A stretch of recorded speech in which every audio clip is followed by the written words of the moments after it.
atau tenai le masa Sion tamau ai na olo na wa mai Bilau panua na mati male alititai Nei e silingia ita samo ako ai O talana o le lalulangi e te silapia ai ngai le tai e ua e matani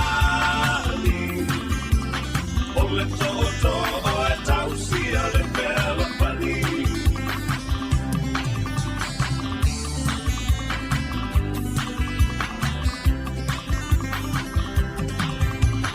Le oi e le to a paua e mautinoa Uso ali i paapea lo mali e toa Susu mai sa ua atoa o utapau Ai pola pui pui e puti mahau a pau Nei e silingia i ta Samoa koai O talana o le lalulangi e te silapia ai ngai le tai e ua e matani O le toto o e tausia le pea le pani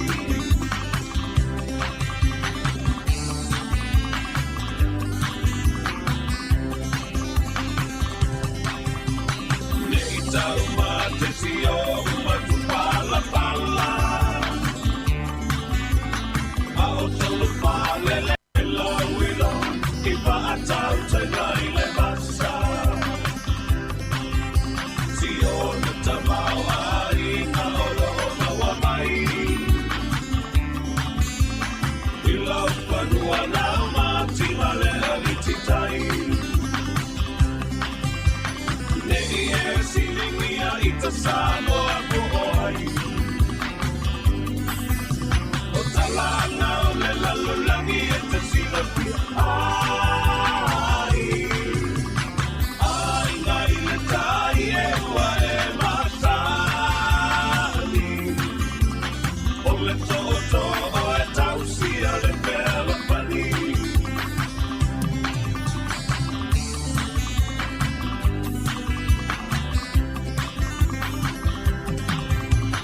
Le oi e le to a paua e mautinoa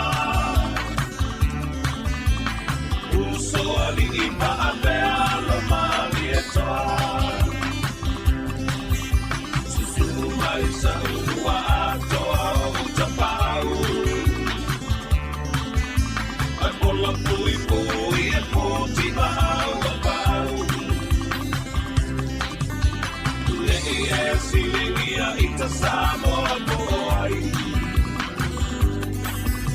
O talana o le lalulangi e te silapia ai ngai le tai e ua e matani O le toto o e tausia le pea le pani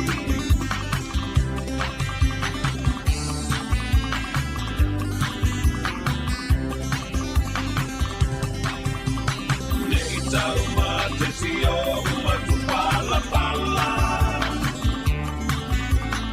A o tolu pale le alo tuiana O tōpinga la mawala i ona e paalupe O ita nei o le pea ngai ngā atumua kapule Nei e silingia i ta Samoa koai O talana o le lalulangi e te silapia ai ngai le tai e ua e matani O le toto o e tausia le pea la pani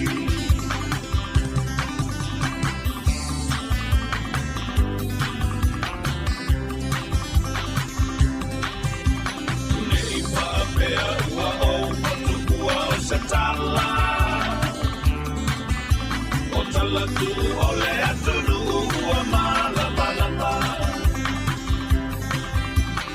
ole ole na tau I bitalu mai le vavau Sofio ua mali e toa ua malo tau Nei e whiringia I ta Samoa ko ai O talanga o le lalolangi e te sila ki ai mai le tai e ua e masani O le toto o e tausi a le pea lopani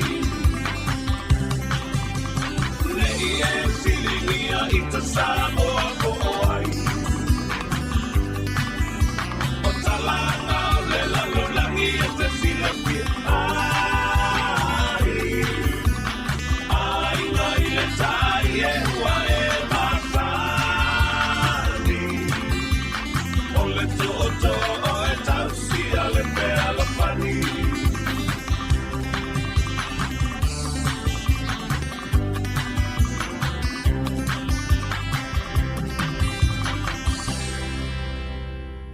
Manuia le kiri si masi Samoa, si ufafonga o le laumua.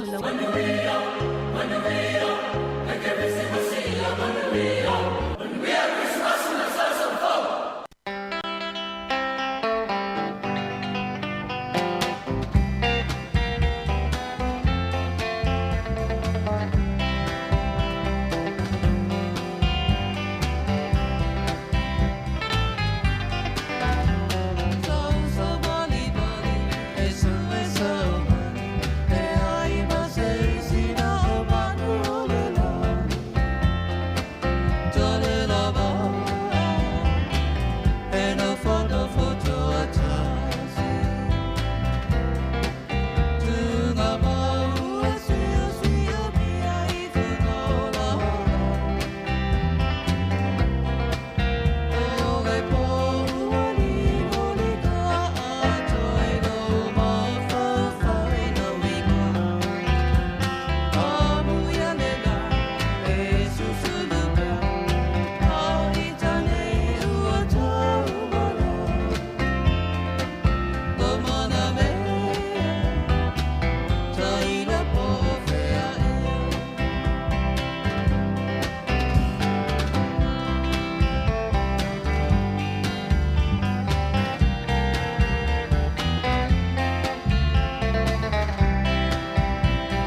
Si o whawhanga marie o le penino tia whau, ia, ma le pese ua whaingoina sa o sa vali, ia, ma su e sa uhani, ia, i le nei tae au, ia, ua whitau lei fo i ma sa valinga o le nei tae au, ia, e whaisina wha malo stino, ia, o leo maa naia le tūlanga e pe o na iei le tau. Whauino le tātou tau tua mo le programa le ata le tae au, le si whonga le lau mua i lona ofisa au tū i le numero 5, sifuma tasi man Kevin i Porirua, ia e pe ona tautua mai foi la uso le tau na lila sunga tu fiso va pe foi le sunga ta sesa lemsem ia le foi la tu taliu me tatu fa salonga fa au wina le tatu proclame le atto le tau ia mai le tatu ofisa au tu i Porirua nei ia ona nisi foi yo fofanga ia le wanga ia tu la uso ia i vanga ole a au mai ai le press conference le tu la se fulu le tau nei ia ona tu fa fonga le mai mo foi ia i tātou whaatanoanga na ia po le press conference la ua anga ia teile a uso ia i le vahenga o le a whaatanu nei le tūlai se fulu toi mai mo ia i ata o le atu ina mai ia i whaatanoanga ia i pei o na anga ia teile a uso le tau ia le fui lau tātou toi mafuta toi whaamalo ia ma toi whaatalo whātu i le pa ia ma le mamalo le tātou tunu ma le au whaafonga le tātou ofisa au tū i Porirua lea ua toi whaawina toi le tātou poklame le ata le tau tāris fulu tari ufele tātou whaasalaunga, ia i le tautua mai ala uso mai Samoa, ia whaawo mai pēr le tātou tautua mai Samoa, ia e le manatu, ia ua whaamile ina fo i lau whaafonga malau mai mo mai, ia i le swinga wa i nea tātou programe, ia le ua amata mai tātou programe le ata le tāiau mai Samoa, le tātou ofisa au tū i lalo vaia, whaafisanga i tonu lava ma le kalesia, a sofitu le toi whio mai i lalo vaia, leo lo i le tātou ofisa le tautua mai la uso ia tū fue, pape fo ile sunga ya ta sesa ya fa wina tatou tua to fa malo ma to fa ta fa tu fela fo se vanga na te mafuta mai ai lungo tatou pe ta fa ilangi mai mo mai ai ma lo lava le mai mo mai ya e mai se fo ila tou nei ma tu fa ta fa tu to no moto malawa fa pe fo to no moto ngase mo moto tanga ma tua ya o lo to fa fonga mai ai le tatou ala le tasi ono tesi ma le tasi fa malo ya e manatu ya lo nei fo i vai tau le tau sanga ya o tele la fo yo la tula o lo malo lo pe nga luenga nei taimi e isi o nga luenga le amata taiao ya on toi malo lo fo ile le sfraile ya e toi fa malo ma toi fa ta lo fatu ya ile fa fonga mai mo mai le tatu o tinu le por kalame le ata le taiao ali si fonga le la mua i Wellington o va ya tuale le taiao fo i ya ile tautua me le uso mai Samoa ile ata la le tu mai tuo le background mai ile la tautua mai Samoa ile sami male so le wo toi mana tua ya o le matunu ya sola o le sami o vai atu i o le alo o le oneone so o tuai male sami ya so o tuai male e longo fia amu le talatu o le oneone toi mana tua ya Samoa ya sola o le taatia mai o tuo o background o tu fue ma ta se sanitaia so le toi mana tua ya le faivale o le matalele yo pe o ultanga ta safia fia tele alo fai vale o matale fa pe fo ya nisi o le fai vale o matale o tina mata mai ta ile ai ile na ni tina mata mai ta o fai atu le tala o na o vai atu le atale sai tu le sa background mai ia le ta tu ala uso mai Samoa so le o toi mana tu ya le fai vana o pe o le amu le so o tu male o ne vo le vai ma pe ki lia vo le la va ai sami te mana tua ya le faivana le matalele e hamola tau ato fo le taile matafanga ia male amo ta mala na pe lo tu yele am ya na masani o to na sa fie le faivale le matalele ya ni si fo le yo ala to e faivale ya e pe ya ona itina ma e fo le o le la to wa faivale o le faingo o le fai matalele ya o talu e fo le faingo le faiva sole e watu o le leiva e se tulo ai fo i mai utal matafanga i utole one uma tua ma o si osia taimi o le ai oni se vai e ai ma lo lava le ma futa mai le tato tunu le taimi le taiao ia o le tato programa le ato le taiao e se watu lava ia le fasilanga le nei o le fasilanga le nei o le ata oto ia le la au mo na la yo pa ia sau sau tua fafafa Samoa mai le tai sama le tui manua se ia pa ia tai ula na whanua.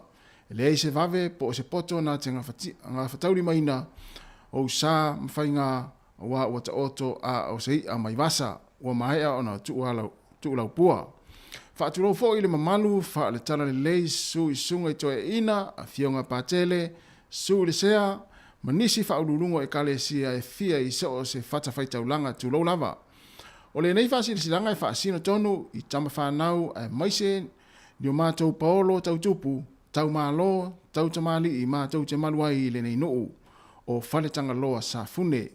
I le suor tangaloa, su le li i o le nuu, ala la tai le to fia tu la fale malola to lua moana maturi atu male malu o fale tangaloa ma upu ya te o sa fune o le nei wa vala mai le sunga i le fa fengainga fa poptonga kerisiano sa moa o le sui lava leo o si o tata unu o no le fale o le ngā ruenga ue fia fa fau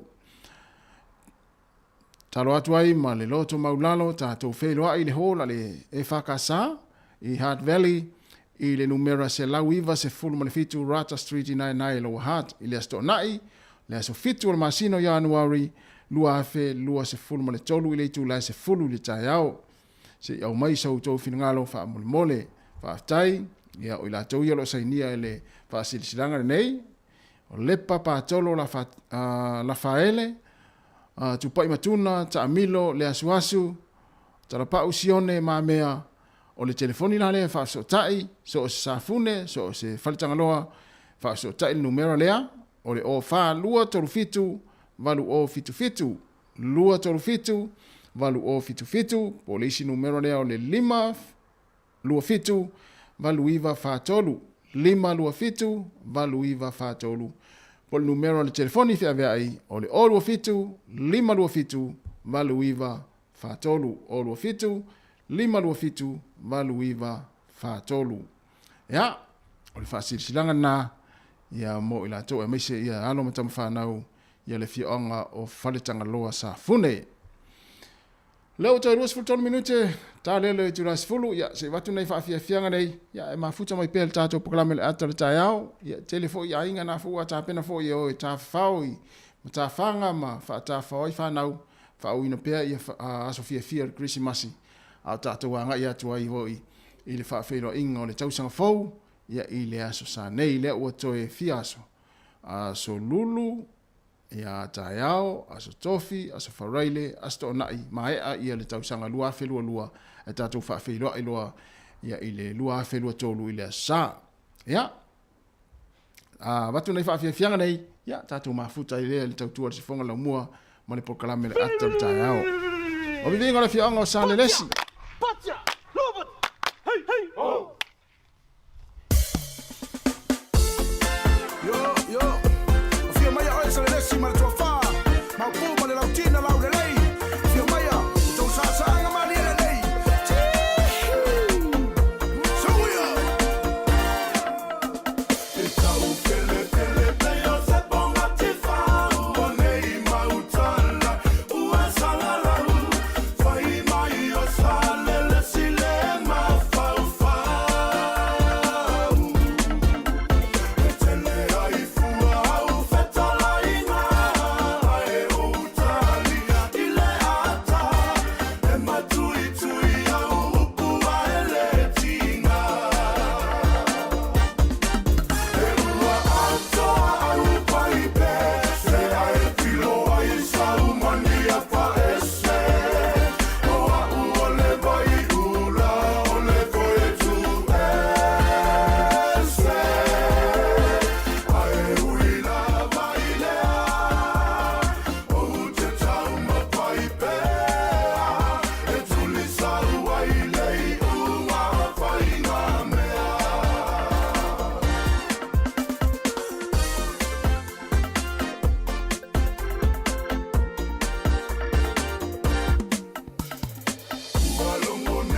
O le whawhianga, ia, mai le sunga, ia, sila da man, o vivi ingo le whiongo sa le lesi, io, ma neia tele.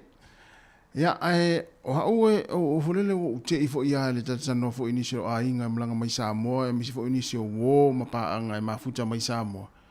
So le whapea, o lai whaia, ia, ta alonga fo ia, lena masani, e tātou yasola, mai sia tātou iwa mātua le teimin nei. O le tala noa atu le fast fultau sanga taluai, po le tolus fultau sanga taluai. Whaapea o lai whaawa ua talonga fo ia sa tatu masani mai aso la o le. Ia tu ia le pinko ia wa live, e mo ia live fa ia pinko in this time. Au talonga fo ia sa tatu masani ai o le tongitingi apa. Le ta ise fulu sene le ulu ai malo ia pefia. Ia o le talonga fo lele o le fana fo lele, le o le fana fo lele le faonga Fulele fa ala loini me tualo. To inga fana fulele le ta alo ta to le fa ngai mapu lima e pe fa. Fa pe ata ita to fa nga to inga ta lo e ta lo le velo. Le fa pa pipi le ulu ai fe. Ta no atu inisi fa inga malang mai Samoa fa mai ele o to fa ia Samoa ta lo nga na sa masani o to ya sola. Na to isia, mai o pau fo ya ole. O le foi talu fo ese fo ia le tulanga wanga ia le olanga ma le soifuanga pe sole ai le ese sengo le tulanga o le vainga tulanga sa ia ta to ia sola ma tulanga temine avat ona ta longa le o fa nga pe temine as fia ma ia mo wana ta longa ia o pinko e ta fa wai ia o voli fo e o voli ai taimi o le il taiao le tele au stalonga o ele o to le to va ai pe boi sole fa pe ata itali o lai fa ia talonga nali ia nala o le to va ia ai man ia to fa o lo na talonga me ja ta o tong ting ia pa wa ta mana ile lun tu pe fa ta wa ina le tau mai au ulu vo le ia ta wa o lai tau mai au ulu moto vo ia ai tu ting ia pa sfulu lunga ai ta ai fa ta vale ia le ulu ma le bete fa ina te fa rola nei talonga tu ai na le fa masani ia fa na ia le so fu ai nei tunu wa na fa pe ia ni ulu vo ia nei wa o solo tongi tingi apa i lu moro fale wa le tele ia tongi tingi apa o le ala te ma fa pe o te alu watu lo nei pe amana va o le watu loa su e lo ni tingi apa wa ia wale tele tingi apa su e lo ni tingi apa ia la ia mo me vole le o mo me o polo fo ie le fa nga e ta fa o ta mitim tamalana su ye le ulu fa pe o te watu lo la nei to fa o lo tong tingi apa ia le me ta lo fa la sunga le ana e malo la vale mafta mai ta lo fa skia lilo malo uso po fel se fale na tong tingi apa le cha o te lua tu loa fai lo mala tong tingi apa nei se tu la langa mai nei cha longa na wa mo ya ma li ya nei cha longa na e mo ai fa malo stino mo ai fo ia le sina tupe ho le pe a malo a portala se tangola ya o chamiti fai ngol tong tingi apa wa fo ista longa isa masani ta tong tingi apa o le dale sta longa ia to ia le pinko ia le alwa temi nei o tong tingi apa o le velo o le velo ia o le fana fo le fa ngai mapu ia ma o vi sta longa sa tong ia sa fa ta to ia sola ia to ia kirkiti ia wa mo ia la e lo fa o pe kirkiti ni si no ma fi anga o le voli ia la fo i fa le voli ata longa fo le sa masani ta to ma to ia sola ia lo fa pe ia la ma ia fo ila le to fangu mai lungo tong tingi apa ia sola ia o le mele ia wai la vai fia tong tingi apa su e mai lo fa le sola nei na walu lo la langa i lungo ta longa le tong tingi apa ia ma fo le ma se fa ta alo ta miti ia o le tau mo ia mo ia e to a fai al taimi o le po fo le ia le stupe mo o tau mo la ia le fo le fai lo me le sunga ia Aaron Sila o le tau mo la ele mo stupe ai mo ai le ngau ai mo ai fo fia o le ive ai o tamasani ai ive ia sola ia o le anta mare sao anta mare ova tamasa sa wala tamayo anta mare ova ya ole ya ole anta mare ova ya ole na ole fana ya o tano ma na yo ni tano ya sola ole lafo la fai mai ani si o la fa o one time nei mai lafo tupe volele lafo sene lafo volele volele fai ale le se pu volele lafo tupe pamela la fa wa wa taimi nei ta longa na le lafo ia o tele loi ta longa yo le mu fo le mu ia o domino ia ta ilo e poto e fai nei taimi na ta longa ia o asola o isole ta alo tu ta to ia i le voli ma le tongtingi apa ia la fa lo mo le domino ia o volele ole o le pinko ia ole anta male ova ya se ese fo le malio ni talonga talonga ya sola ese le mal o te ya lo to fisilia to fa mai ele o to va ya talonga na ya so ne le fa atapine fa atapia o ma san ya ma dia tangi ni me to inga talonga le fa atapine sulu e tio a fiu e su e pini sulu si lo matu ya sola le fa atapine se fulu 2 minuti ta leo le tula se fulu le si fonga la mo Wellington ya ta fa foi le sa tali vui le ma futa mai o ile tonga apu la e fenga luenga su san tupe tonga apu ma lo la ma futa mai ya a fai foi na tenga lue le taimi mai mo mel sa tu ya pole tula se fulu ya na tali foi le ta tu fa sala launga ya isa moa ya fa wa mai pel tu ala uso isa moa ya le press conference le wa nga ya toila ua ya mo le fa mo le to sa mo ile so ta yao ya o le ive ya le ive mo e le tupe mo ai ya ai fe e ai mo ta fituri solo mo le pisa solo ta to ila lo ulu mana lo koko mana lo ya wa ngapa o le tano atu talo fo ye le mo ai tupe le sa ta to fo ye Christmas ya sola se ponga ivi ya ma ne fo se ponga ivi ya awa ya se ponga ivi e fa il po ya o tano fo ye le mo ai tatu ta is fulsene ta ilima fulsene ya sola per fa ta vale tingi apa fa ta vale ulu ia tu salva ta vale ulu me fa ta vale tingi apa ma loa ya se fonga la mo ma na fa fia nga se filo nei taimi ya le pesere nei ya mai lenga ta ula e sili ya sa mo se ponga ivi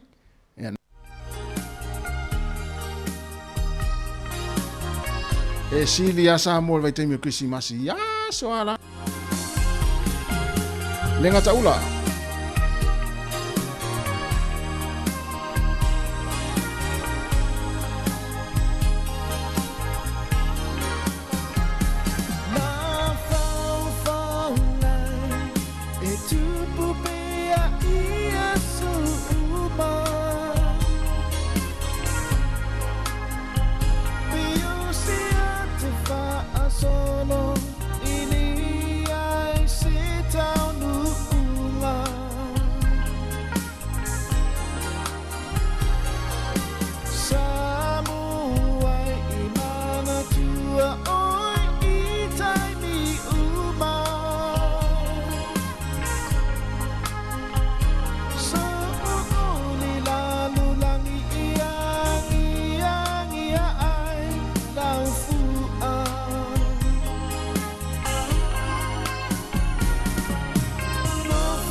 whainga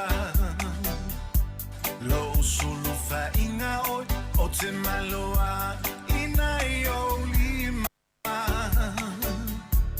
Sa e tau si mawhawhai le leitai a o ola Ma mali e pe ale a o sa utau singa E te ala uso I le sengi sengi e ngā o o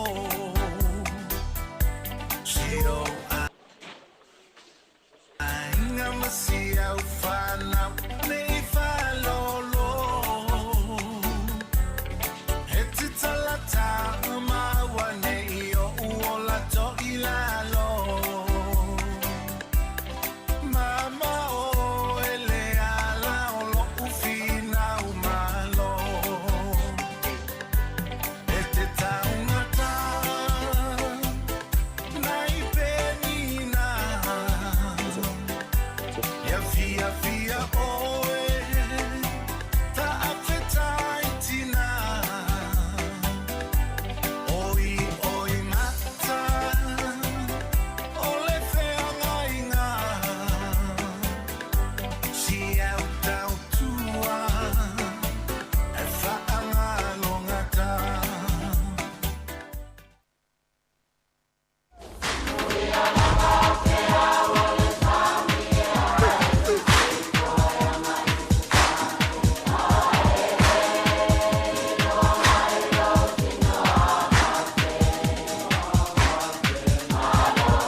pa faftai le anga le.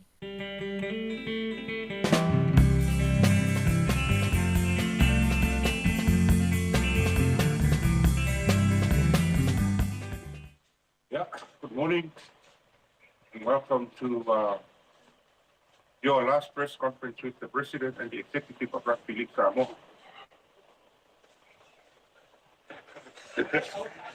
Manuia Krismasi, manuia ko ia le kolaunga se tātou atu nei tausanga upu aso whapene ia. O le atua lava e tūtaha ai manu o whainga malanga. Le aua mai au na tātou whamanatuina le fio mai o te fou ia o le whaola mo oe maau tangata misai. Ia leo tātou iai te tonu le vai aso muri. Tātou whainga malanga tātou wanga atu whai unga tausanga. Ia tātou te apei wai koe tātou. O whaatai le tua, ngā rofa monanga lei, tātou luina i pēr tātou, o tātou vai vaini so tātou le au ngā te leo kai. Ia mese tātou whainga malanga le tausanga. Koe entai tai me koe soi fua, ma le ola. Ia mua peona o whai pei pa ia ma malu se tātou te nuku. Awe wale ngai koe tō whai tātou la piliki. Ia, ebe, hoi man whanono manungo au pa ia la whainga luenga le tua o le au fai te talo i whatawhai langa fia, me whatai kāni fia. I koe lau fionga lau malu malo, man masiofu wa pesu i koe fito fia. Ia, le tātolu koe whainga malo, tātou ki nungu. Fionga te mata palebia, man malu tāke neksa. Fionga whakstalai, man sui ma malu koe whaitu la kono sa mo, e me te koe whamsinu siri. Ia, man sengo whamsinonga. Le lolo sa mo iam tu lang whalukte. Tama ma aingo koe mtamu. Tu songa tu mo pule tu au ma tau ai tai ma ba o ti so sa mo fo i ma mo sta po i mai te tatu mai o tatu uso i mo sa le wa to ai sa mo tu fa suanga fa tu ia me tu ta mo tua wa to to ai pa le fulu ia mo ku ia so ma nu fa fo anga so tatu o tu o mai mo mai lala ma pa ai tu fio lang pa malo fo lau pa malo fo fa to tato pa anga masani pe na ele nei fa mo mai lava le amatanga ia o le Pacific Gas naming right tato IPSC for International Business Finance Center tato SIFA ia o le beautiful respect tato Samoa Tourism Pacific Isi Manuel ta Noa Kiuliko ia marto atele lawa ko pa anga tātou la kapili lo lang sua ia mi so tātou tunu o malai se no lo tu lang sua den pan pa tu ina nei fa mo o le so ma le tai au ia o le nganga la ina ia fa la wi lo por kala me o malanga mai alo ma fa na o to sa mo le sunga di kapteni ma fi kapteni ma nisio alo ma fa yo na oi mai ia me se ko tātou pulenga fa ya o ma ona so atau le ngata i Australia ni Zealand. Ia o Engelani. O le sa tu wai koe nisio tato assistant coach to ordua. Ia Engelani, ia lau malanga mai se vanga ane, talenga ia la waki po, talenga po ia namlo ut pres. O le wan tato ma futa i nei. Ia pe o le aunga leo le nei wha moe moe. Ia o wha lau doa ina leo tato kurkalanga. O wāne tau mai o tato au, o le afiafia na nei, i le vaa o Fiji Airways, ia, e to aitau nuku wai tātou au, e umalanga mai Amerika, New Zealand, Australia, ia, e whitau i umai Fiji, ona malanga mai le vaa lea besen Fiji po te o le iwa. Pea o Fiji 282, tau nuku mai la ia se mea o le, se putasi lima mai le, i le poa nā nei. Ia, ona, nga solo ila ia leo tātou au i whainei sauringa la eito, lotu i malaiwa lele, a me te fo'i, ka po ia e fo'i le malanga mai a tātou au. Ia ona nga solo lola ia lea i le whale atutanga o loa ia o Return to Paradise i le whanga. Wale lea tan malo lea, pau kore wha tan malo na tali mai. I lea whaingo potu e maua, fia maua te taimi whape nei, ona o tumu ia te leo wha tan malo peila mo me hui sa tupu Christmas. O fiu lava i o Stefan Maria. E sa ilis whantan malo a whanau mai o pepiko. Ia na whanau manu, ai los whanau manu na ia e whanau. Ia o Return to Paradise, ia o whale lea nela a, ia tātou au, i se tau tala whia ngai. Ma se tau fo i whamama a venga mo tātou la kapiliki. malolo ila ia le tamata e au whaatali le si vaenga tau nuu mai i engelani i le tātolo. Ia, o le porkalame au tū lava i u whaatatia koe matatu malo, tatu maango ngafa mare nei whaamoe mo. Ia o le aso tofi po le aso dua iwa lea o le masina, o le vaiaso nei, masina te sema.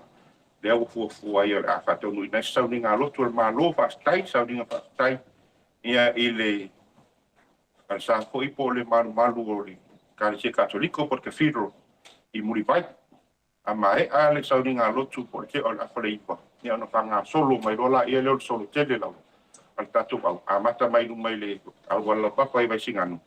Ia la milo atu le wati. Ia ona to ai tau nuku le lumo o le mauta malo i tangi alua. Ia i fo ila whai ilo sauninga lotu ma sau noe ko ila fionga to mai tai pare bia. Ia dresi tatu watu nuku e tusan nei whamu moe. Le soala le lua i vai whapitoa lava mo le papli. Mo tatu tangata. Ia o le sai foisin sauninga la talo le titi. Sunga sea i le ta ngaluenga i matipele sunga ia rewe mariota. Sea ia ona sola ia le matpale mia. Ia o saunoanga mai tatu whaia oma. Ia man saunoanga mai koe mai tatu kapteni. Ma ea saunoanga kapteni. Tō lau lola ia ro tatu au. Whai man siwa tele tatu kapteni. Siwa le atua Samoa. Alai ei umare mpalu le tunuku i luma. Tatu participate uma ia. Ia ona mai alola ia le vai ngola. Ia ko initial au patisio nga lue ko i matatu Samoa Tourism. Matatu committee. Ia ai tanga solo ia initial vai ngo tatu mo press conference. Press conference la le ai ko ifisili fo ia tatu video wa le mai tawina ia lo au malanga mau mai ko initial tatu vai nga i la mo Wellington. Ia mai se foi au Pilani mai tatu media mai Australia. Na ko fiti tatu nga na nei le tau mai ko isi media mai America le tapa so tai mesunga ia tolong tahu le lo ngaso ko male. Mate dia baenga. Ia ona mai alola ia le ona tu folola ia le alum fan na we ko e wa pe me la vale le mana o mi tatu wa tumu. Ia ko e ngai le wa ta po selfie le pai mo nos. Selfie time. Ia tatu na tatu wa tumu. Ore ai fo ia di malo e mai se ko tatu committee. Ia security ko.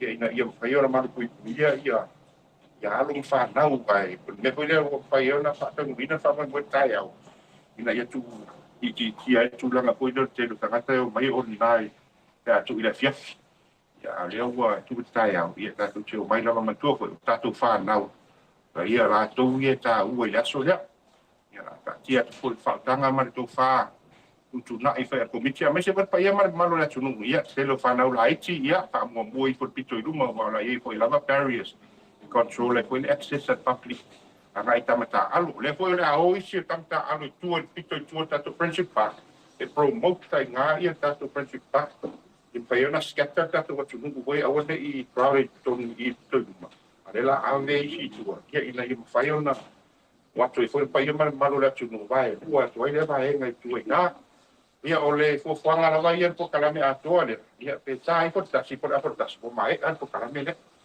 ia ona toe tupa arola ia leo tatu au i le whanga i Return to Paradise. Sa ungi la ia leo le tina tatu sponsors. Paanga. Ta koe ia tatu media. Ia tina la le whapitoa mo sponsors ma paanga. I le aso lea. O le whanga soronga tatu parade. Ia wa mai tu alalo li malo. Sa ia ila fo iana no ta inga e whaonga po i tatu vaenga ia bi 8 mai la tau sa papenau na langalongo sua ili. Whaingo parade is taimi fo ia awa whaingo se tatu au peta iane. E tu alalo fo ia tatu fisa mali malo me tatu. E whaingo fie la wang whaingo. E asava vani mai tama. Ua koe raso lea. Ia o le focus lava ia ma le attention o tatu au. La a wha mua mai pea ia sponsors. Ia la tau o papenao na. Ia ona oila ia no tatu au whaongato. Ia e muli buli mai tua niso vai ma komiti. Al tatu la kapidiki leo lo ngafa malei. Tau whainga fo i o whamoenga lea. Tato main sponsors foi la tato branding ia o luma falon malo. Ia ai ka ase mea i luma ira. Wala le tau ele parade. Whai ona tu oi tato promotional materials.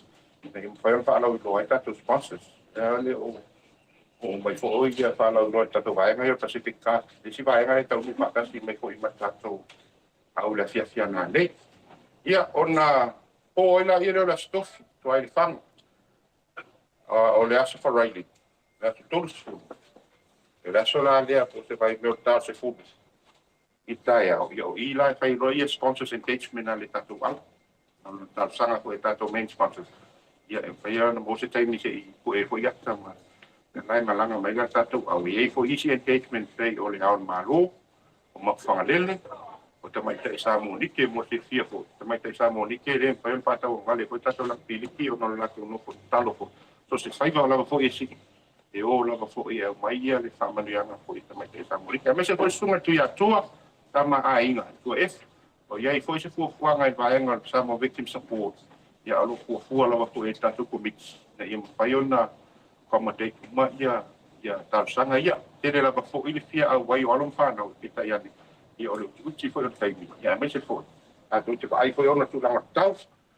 o le na mai alo la ia le engagement le ma sponsor special ta si toi malanga tato au tu ai to paradise ona toi foi mai la ia le ia fita le ile ai nga fa pito sa ia tato malo i tau me sina nga le fai por Australia le foi o ma ia mai tato au tai fitu ia ma tato au si ma nisi la foi athletes foi recognize they foi ma ona tatu ma le ko o le sto na i talo ba o te tanga i te ma tatu company ba asa no le o se di lo yo la sola las tutas te le tanga te malanga i chama le ro te fai la pole asa chula ngai ma fai ona malanga tatu au sa ba yang ele fai on tatu fa tau ma vale sala fa na po te le ya me se ko te le tatu ya eu mai me sa ba te le tatu ba so na ira le ko ko tal ba ya or malanga ola e sa ba ai to longa tu la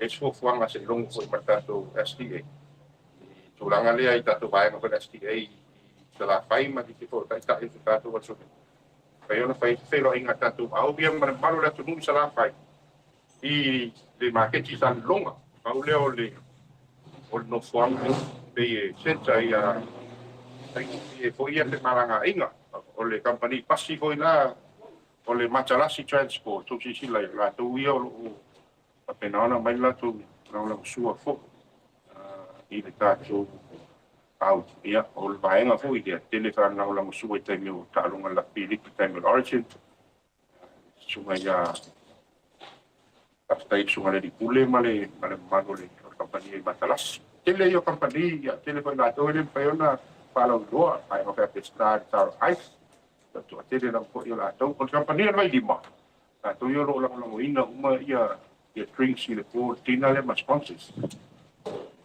ele ia se vai no o le ava malo si foi o lo mai e va pena o tu company le transferring more than money tu si sila mai o fui mo te o fui ya sa mo ngai o funa mai fa fu era mai vai ngale Pacific East saya bisa ya mai se foi mangi ya le na malanga mai ma o mai ia ia i fa tau o fulanga tanta ai mau wa so foi a pe malo pe a o so mai mu dan tele pe a fa pe fina ngalo ia o tulanga lai sapa fu tan wai ono pa lauli sat pai tia au le tu malo sa fanga so le lik i tau sanga e lua le tu na ya au ho le tu malo le a se ye ta tu ta ele la ile afua au mai ko le afu mana ia ma e ko le fa se le tu malo le e ta tu yo le tu malanga mai na ia le on ta mi lo tu la i fa sal le anga ya mo tu malanga mai na ia le na ulio la sto na ida ma tu ho la sto tas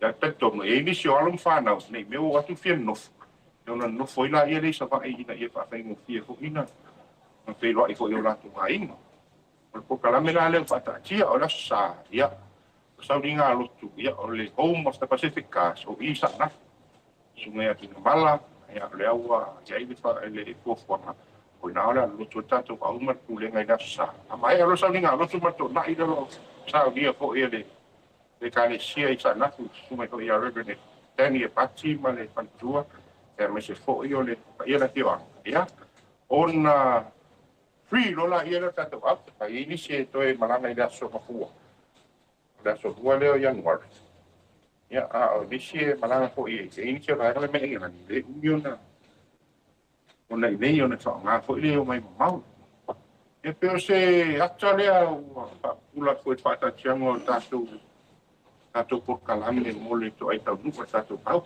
O le talo whalonga ia. Tātou talo ia tātou mana ia paralo pia o le ea ma le basa. E pose lino taimi nei i koe po ia whaano matana ia tātou talo pia.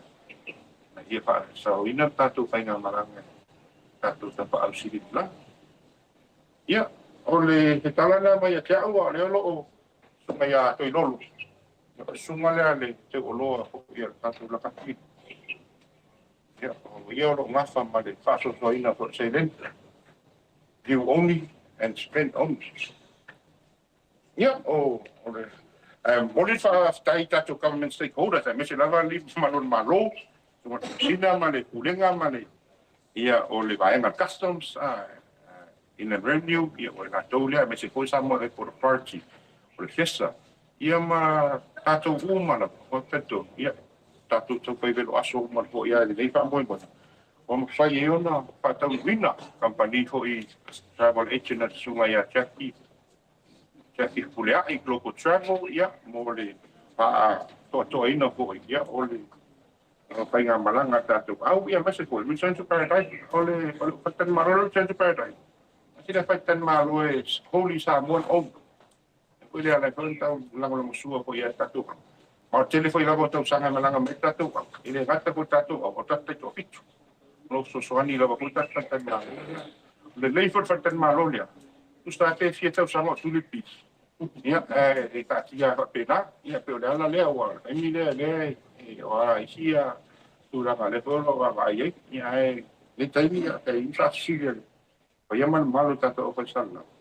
Ia man wia tele ka mor tātou taringa malo, ia lom whana. Ia, man ia koe lau tātou inga. Anga leila li.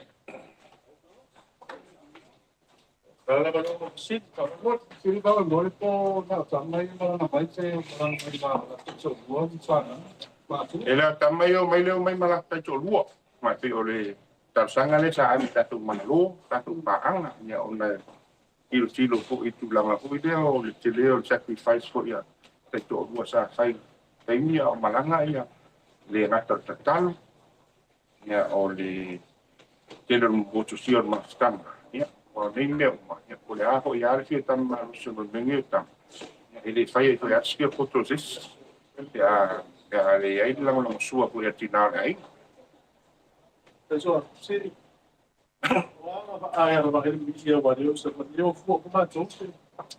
Ia ua fo o le pa'au pa malu. E pe ia la le pase se ngor suka la le suka la sa pa war me olo wa ngo koe le o temingi o le ai ma wa kisi ya le o kapo au ka kongo me ka umbi o le road le a sunga le a tolo ia e sili pe ai pe Eu estou da fia e da do se liga de não na tinha que não não sabe que eu estou da novo eu não sei o ia fazer esse vídeo aí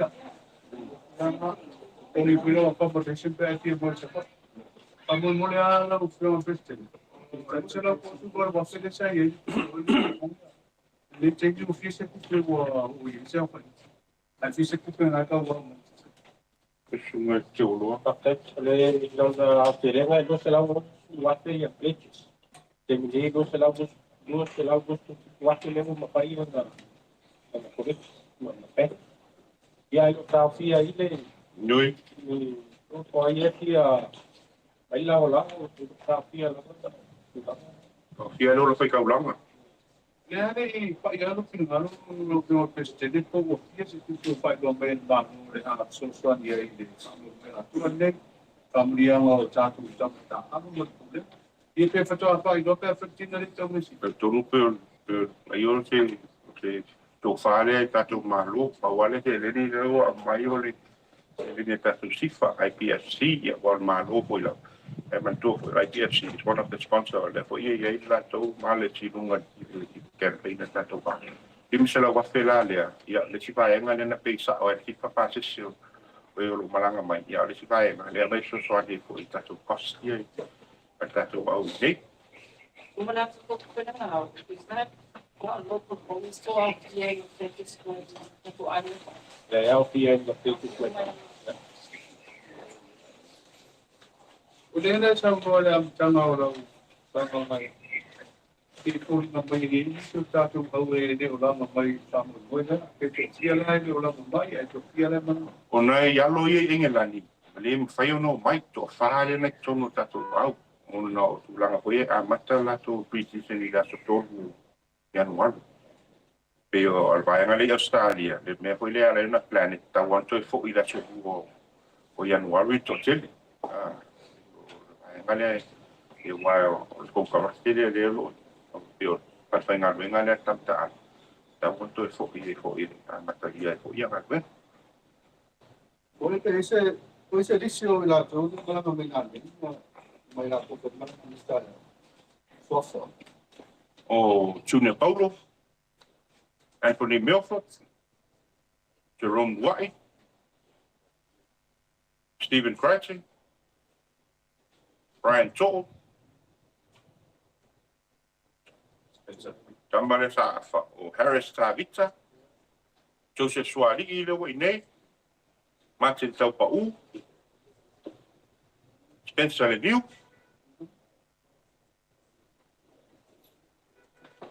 ya aku kau mai akan kau mau keluar kata dia sah. Ya, laku mah ada banyak. Ya, banyak ada banyak. So what type of fear have to my head or perhaps here at the time of what the so we precision. Betul wala sa ir problem. Olbe boleh sa fawo ya ma planeta tu malang. Ya so nei. No, waso nei le tik me ko ya long fan na. Waso nei fayon no mai ai. Mantu hola ya e sele apa pelang apa pe e ngata tu au le pura fainu. E manu pa penele fayon no mai. Era nga ele le period ko le 6 or 4 weeks se tawar malo lo ai tama from player burn up. Ela apa yona la malo lo termine. Ya mata li da soto o Januari ya tulenima. Depende malangan satu boleh cabi dosa saya. Itu pun boleh di itu film. Ya. Tapi dia nak tak baca singai di mana macam. Ya.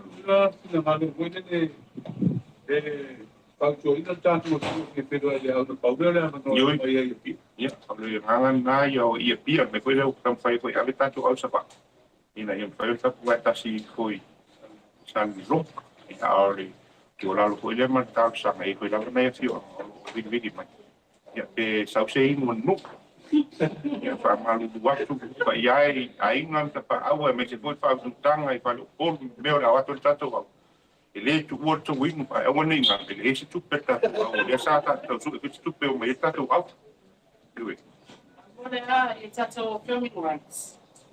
Ile popular ato rights for him or you say media help to pakito ya filming rights pe sana dia Jala. Jala la ora tu no. Yo wa mo pe po wo fai ma ko ka. Ya ai foi aka ko film tu ai aka ko aula mai ma ka ko.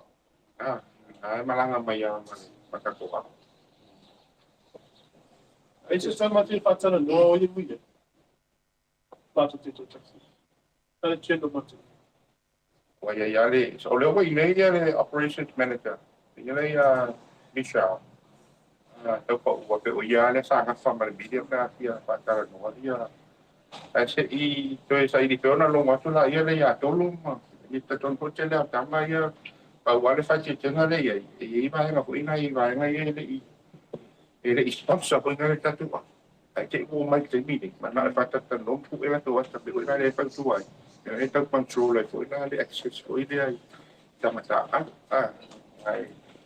Pai la sa ya e de fe ho ina ta tu pa anga ia na ta pai ma pai ya se de ni sa tu e ta to ya e mai si ba nga ho ia interview ma tam pai a ve ya the credit there at all I have to be transparent lang it's reality ya ta mi o mai ai ki ba nga ho ia ai check kia di ta ya le ai lo so ia na to ku sa pe na nga ta kia ho ki tam pai mo o ta tu ba.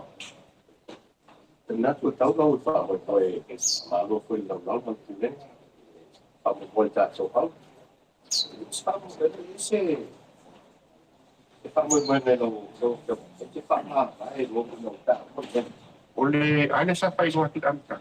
welcome to the last press conference with the president of rugby league and the executive. Ole mangan na tau fona ini si tau ver tato sa o uma foi o iso foi ma po fonga ma au le meu fai ya ala ko ite mai tau mai so tato ko tu ya abaru was foi pe fai ele ato to foi sa o nanga foi tau fai ngo o tato au ia tau sanga sa tau fai mai ya ele manatu ya la ia foi disi tau ver tato sa ya di pe ya no fai atu te mo ia no te ingo mo se fio o no for fola ia na mali wai ngai meripa la ola na ise yo su eta wa ver tato sta ia matu fa ma vai matu manule ia de duas la mo tu pu afera na o le pot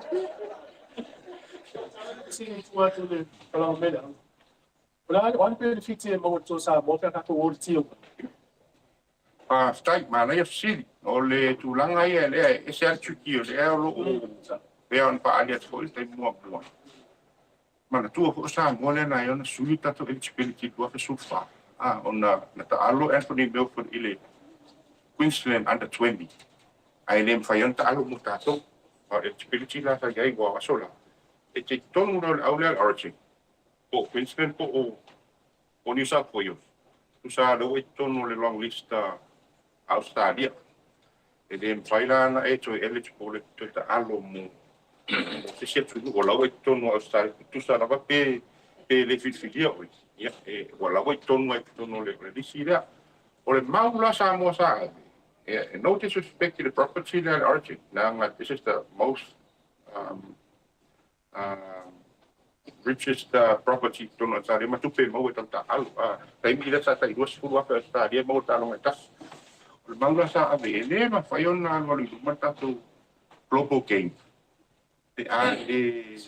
revising ia Rusia wala ia au ia Pasifika ela wa ela ma foi una suilo e ma fai la ona ai le fai na tale Australia polisi e ma fai la e so pitan fai e el sa mo po se sia no Pasifika fai na tale ta mo tia tu e te tia wando e ta alo mo Australia au le sto sa o le fifirio ne pena to tal musa e ala eu tu la con vai sa mai si le industry me ala di e pen fit cheli por ma na ia por tu ai o tu pa tu la lo tio ya pero ala le lo ya no fai te foi este mi tu ta no foi ma su ya to e pe esta camping thing e kilo ya i vai di sa ma ta tio ya te le impact la ya ta tu la fa ya ala le ta tia mai era un suolo o le sidam ta usali di fai ai le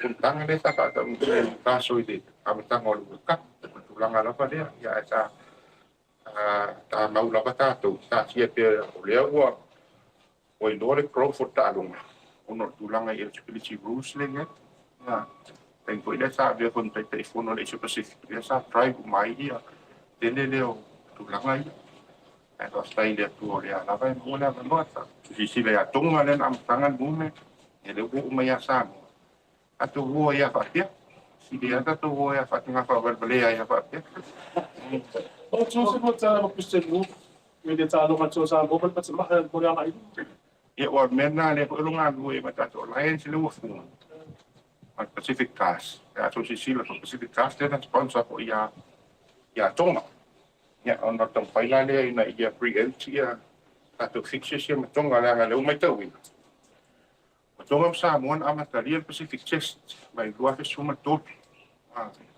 ya le to wa pe wa maton tau fa o tu e li sila ta long matonga wa sa le sila fa pe it's a most commercial fixture ya fa la idea ele tau ina le tusta la vale ya le tulang pe ta alu sa monton e la tu tan fai ko ta tu pa ngai tino mala le Julia ma Victor e ma ta so alliance le wo ye ina e ma fai on ta tu sustainable la ta tu e ma fai on na te la vai alliance ya wa tu la ma la vale e ma rights in NRL e wa stakeholders uma ye ta family ina play association NRL for e tu la kala ku e fai go fiona release players ya tau ko na meet te tongam samo ya minimum standards tūlanga o whaiaonga, o le tūlenga, o le seito, o le health, o le physio, me umai, e la le tūlanga lea. Te leo tau sanga tau tōle woka, tātou te le meeting our requirements, o nei, tu tita whaasoi le, te le ni matangata tau na ave, tau sanga nei la. Te le o le swinga le na iai, o na le sa tātou avea lava staff, e require. O le cost foi lai a tātou i vai asu taitasi umai a sa whangasole. It's about 19,000 pounds. Their accommodation, meals, daily cost. Matua na ngata la tātou whatenga te kona whaina. A te mo umai fo semi, toi whaina. Ia toi te lea ala extra cost. O lea ala tuli ma le Rugby World Cup. E le peia le. E isi tātou cost ki o i le Rugby World Cup. Pita ia no lai e price money tātou up. Lima. Ia la na tutu unga for price money le. Tawan toi ami tātou up. Ia lea polo ia i mo te mine i undertake kai cost. Se i whai po sa i tūlanga pia mai e nei whamoe mo. Na ia se ro uma ia tātou ai tāla. Ai mātou te le US. Ia wā mātou te US e roa ere mai nisi. Ia o uma tupe ngā ui e rori. Ia ere. Lima mawhi pau. Lima mawhi pau. Nā tu se lau mo tupu tō se lau mawhi. Ia. Whangi pa wai se lau mo tupu mawhi pau ni kupe rau māli. Ai lima mawhi pau. Tātou au mai a play a payments. Ai vi mafia sa promise ai tanga i no uma e pea uma talonga sa pay mai fancy from the Pacific Coast. Yo nele o chasa tu fa along for pisa mai disi play a payment man ya dia. Tu ranga le price man. Paru na le si commitment na tātou na pili. Na price money le tau na lu au. Pita ya no lai tau faile rapidly ko ka be offset dai ia le ia kostia ia na taona ona pay tātou na ngomona tātou promise ko tātou o me la vale de foi fa no filme o me tau sanga un pai wa la pili e mo fai un solo promise ia i se tupe mo e fu la vai que se le lima e mo tātou pa nga tātou ma sa ia tala o ina le do wa tu fa o de te wa never make promises you can't keep it. I promise I'm ki dipo. They offer offset in a On menga la ia de foi no kole foi no ka la la fel la reconciliations. Sei mo la ia foi ma tickets extra tickets. Mo ka ko sponsor si ka lunga ia mo bus. Wala ka o ticket ngau so ka o ticket se la mo ku ticket ka. Ya sa fai ko ia o te mi o tu de funga na kwa. I ko tickets fa man dia ka ko sponsors ma ka ka. Koe mau kupi. Ai le koe mua mele mo o tako au. Alo, so tina tini wanga. So ai ni tama o si tia na to value in market yo la i ki tama no mata di sala le ko. Ia anga fa pe o ke value winga player se fo se kanyo lo fisi dia na ngai lo sa ka ma wenga. Ala teni mo kana te se uli tau fa ta la kuna na ni se ko ta tu ro o Ia ia ko ia si news se ka te va vai ia mo o ke le ka pon ke le game news. Because I am the news. Kapten mo la no real sa na tu no ko fi fai. Ia ko ila ngale o ko wa wenga le ko pe fai ka ko news. Pero le quiero Alo fa tai tato au fa salang ia pe lo que presidente ma to lo na va ai mo tu fa tato media passes.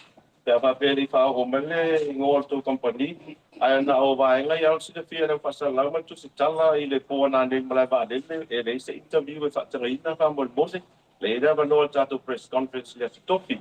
O le tato sponsor tina le fai tua ia le ma le ngana presidente invite the media. Al tau sanga ia te to tasi mai le media fa salang ia mo mole o mai du mai te o le to fultina ia o le tina malo ia o va ngala na patino in STA ia mal fa no lava fa tai pio mai tala mai au ia o le pe o le sa wisi le va ngala mo ta no mal fa no fa tai Ai da.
Kikei! Uyun! Sama! Kako! Kako kau! Kau, kau, kau, kau, kau! Sau! Koi kau! Kau, kau, kau, kau, kau! Sauia! Erfata voll so sois! Lernlo netto erlis! Zuosamo! Zuosamo! Zuosamo! Zuosamo!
Na o whaafonga ma le tātou tunu le nei vaenga o le tae ao ina ua toe sumara le fitu nei minuti ana tāle le tula sa funa matasi le tau tuama unanga le nei le tātou wala leo le tasi o ono tesi ma le tasi whamo i le nei vaenga o le tae ao.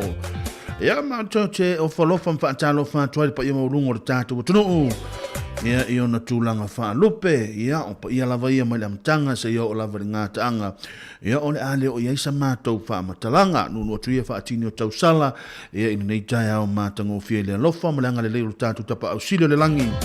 E ira ngā maulunga o no so longa le nei pe porkalame whaatino, porkalame ia o whaapena o na fuafuina o le nei tai au, ia po le nei aso, ia le aso lo whaapena o na tātou whaamna tuina pea le tūlanga o le whianga i o tātou tunu.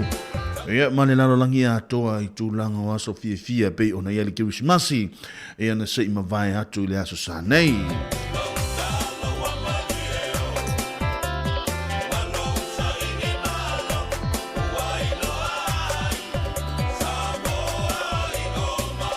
Ia mole atu le nganga le whaaftai tele lava li nei aso le ngata fo i lea i o le tātou porkalame me le tai au le ata le tai au. Ia pe ona saunia mai le tātou la i nai la lo vai i Samoa. Pe ona tautua mai leuso ia tu fue fiso. Ia ngata fo leuso ia i leuso fo i o lo lemsem. Ia o lo pena ona mafuta mai leuso ia ta sesa lemsem. O lo pena ona mafuta mai Samoa i tai au nei. Ia lea ua mai ala ua tautua le nei tai au lea ua toe se mai fo le tātou porkalame ia i lona no whaanga au tu i nei Wellington i Porua. Lima suma le tasi man Kevin Avenue i nei Porua lea ua mātou tautua tuai fo i malesunga ia tasi tūtua wha pia fo i leuso ia Murray Whaasavalu ia lea ua mātou ngārulu atu i nei ia i lo tātou no whaanga au tu.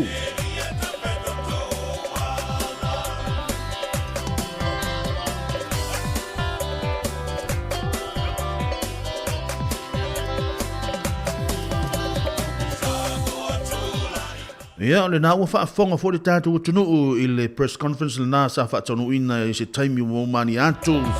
Ia, i lo tātou tunuu pele i Samoa. Ta fia alu i Samoa soli.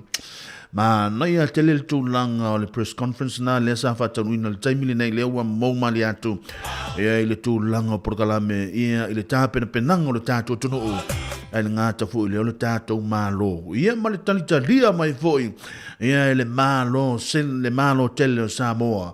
Ia o le tau atu tātou walo matama whanau. Ia sa tau ina le taua ia o le tālonga le World Cup o le ipola langi. Le asa ia le tātou au le toa Samoa. Ia i nai vai aso po nai masina ua mou mahali atu. Ia o le nāfu i vaenga. Ia o na ua tausi la fia. O le ai o mea le taimili nei, o le e tala noa i lava le tūlanga le toa tele o le aturo. O no le tūlanga sa ia le tūlanga le tālonga. Ia ma le vaenga fo i sao tātou te lei mā fauina a o leana au sia e le tātou au le toa Samoa.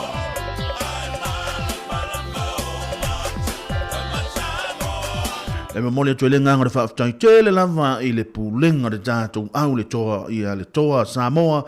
Ngā tafu i leo le tātou whai ngā malo, ia o tātou sponsors, po i lātou sa lango ina, ia le tūlanga o le tamu whainga o le tātou au o i lātou umalava, ia o āinga, ia o nei tātou tamata alo, o nei lātou taito o lua, ia e se fo le tāu o le vaenga le sa o whaalongo to le whaasoa, ana nei le tūlanga o le porkalame le sa whaataununa nei le press conference.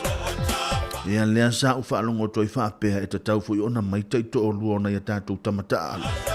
Ina ia mawhai ona sacrifice pe sa o loto pe fui lele ua pe se mea alofa fui lele mo i lātou. Ia talisa pai ai fui le tūlango le lātou tapo inga. Ia wa ana le saini nei fui le pepa lea nai o taito o lua. Ia ele mawhai na hoa tātou tamata alo.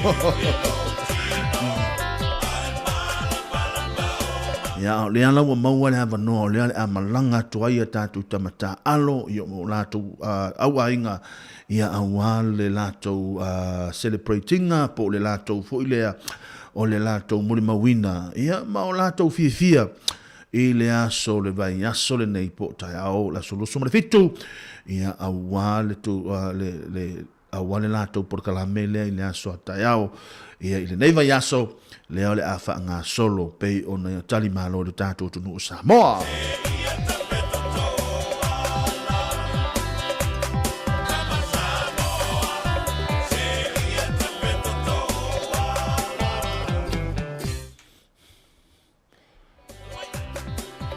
Ia o te lo iai pele tūlanga lo iai tātou Samoa le taimili nei ia o te loa ia o le a maua pea o le aua e te popole ma ia mau pele nila o le leitio ia e le tasi ono te sima le tasi le ngata fo ilea ia o le lunga o le tātou YouTube ia malunga fo i o le tātou Facebook Live o le ale a tau mawhai pea le tātou siufonga le rau mua ia e tu natu au ili to tono lo mota o lo lawa to tono lo ta vale o to tono lau telefoni po o fea lava po to tono le earphone po o fea lava lo e whanga ina mai le tūlanga le social media le taimili nei le ane ata mawhai le tātou ala leo ia e longo pui li i le tātou tunu ini meo le atu tupu le nei vai aso e pei ona tali malo e le tūlanga o iai le tātou tunu pele o Samoa o se whanianga fo i mo tātou Samoa o le a matua i tele la mo fo i le tūlanga le tāma mau a inga sasaa le ngata le tūlanga o le se leni ma tūlanga o mawhapena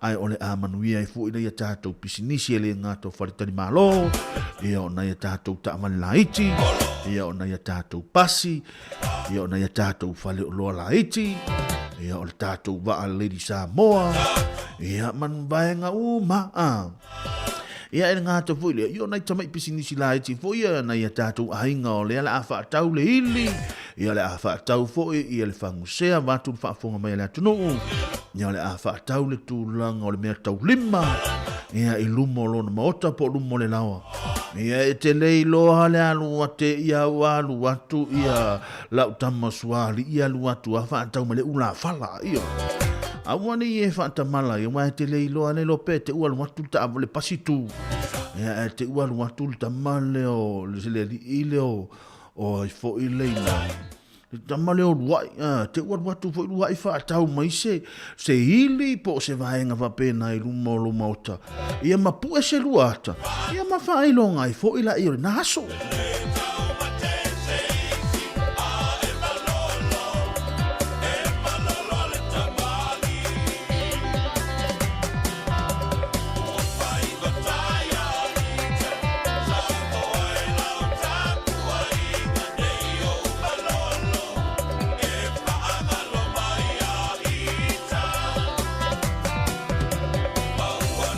ia ni sina tātou porkalame o lea o loo whapena ona iai pero tātou atunu le taimili nei ia i le tūlanga pei ona iai Samoa le taimili nei ia o le nā ua longolongo poe hali ia tuli tātou atunu o mea malava o le atu tupu le nei vai aso o le ātau mawhai pe le tātou ala leo longolongo poe hali i o tau mauta mo tau lawa au alo tau no fosila fia e tu sa fo ia pe tātou te leo o iai ai a tātou matamata tu ai tono tātou fale. Mana ia la i le matamata tu tono fale. Awala mana ia paolo. Ia mai tu sape te matamata tu nei ale ala tam fai ia le usa ia tu fue. Ia fa pe fo le usa ia ta se sem fai ona pu e mai tātou porkalami Samoa. Ia wala val na mata toi mo tātou ia le thio. Ia ele ni tātou tupe tātou te oai.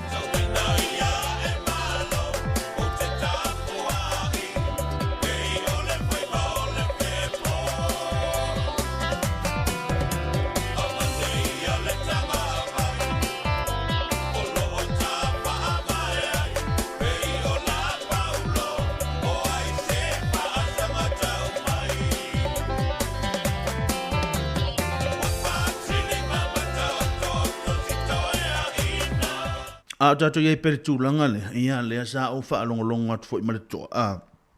Ia pi ona o le wha i tūle pa lauli lea le a nga i le tātou tō Samoa.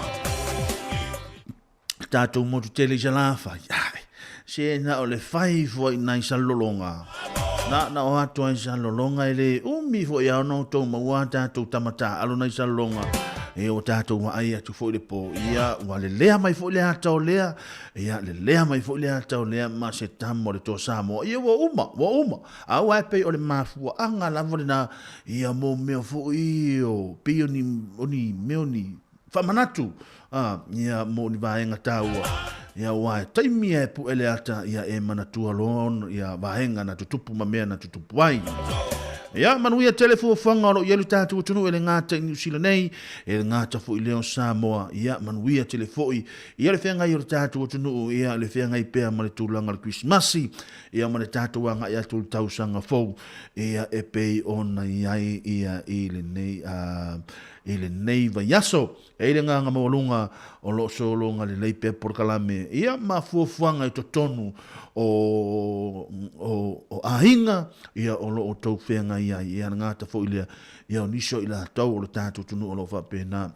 ona ona whainga ruenga le nei yaso ma lo fa aftai lau tō ngā ruenga whai le sa lia tua na ima le pesele vai mai po le ase mea na e whai o le mafua anga o oi o lo to rua ia o le winga o la famtalanga peila ona ia tatu walo mana ia tatu fa na ia sata alo le manu Samoa o le sata alo le manu Samoa le taito fitu ia o le tatu to Samoa ia o la to ia sa o i tulango sisinga o me mafa ma so se ta fa anga tamalava e ala ona e alu o na ua saini a tule pepa fo ilele ale ulu ole ia wapi o lau pos lea fa atu lau pos okay lea la e alu ta longa lea lua vai aso e to e fo i mai lea la o ia i tu lango tatu fa moe ile nei vai aso ia anuia telefo fuanga ia ma fai le murtu lango lo waso ia le umi fo le tatu taimi ia taliu mai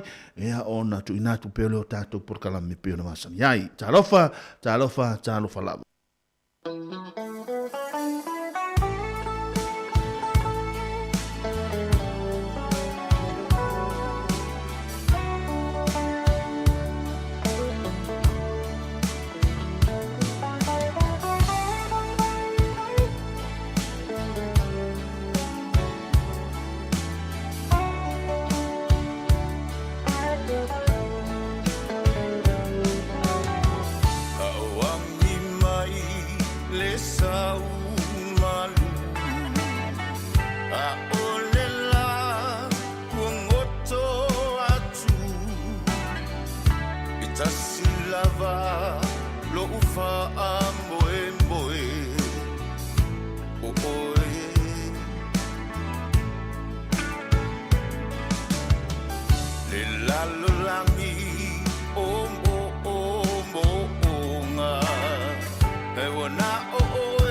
Tasile tino, tasile loto Paulava lopu famo moe oe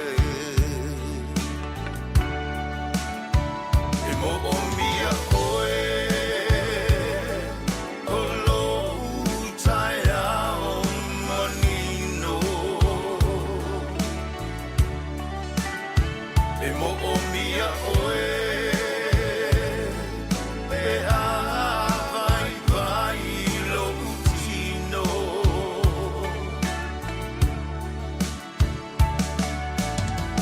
O oe o lo umano si anga A o mai o asoleanga Paulava lo moe o oe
E mo o mia oe O lo utaia o manino E mo o mia oe E a vai vai lo utino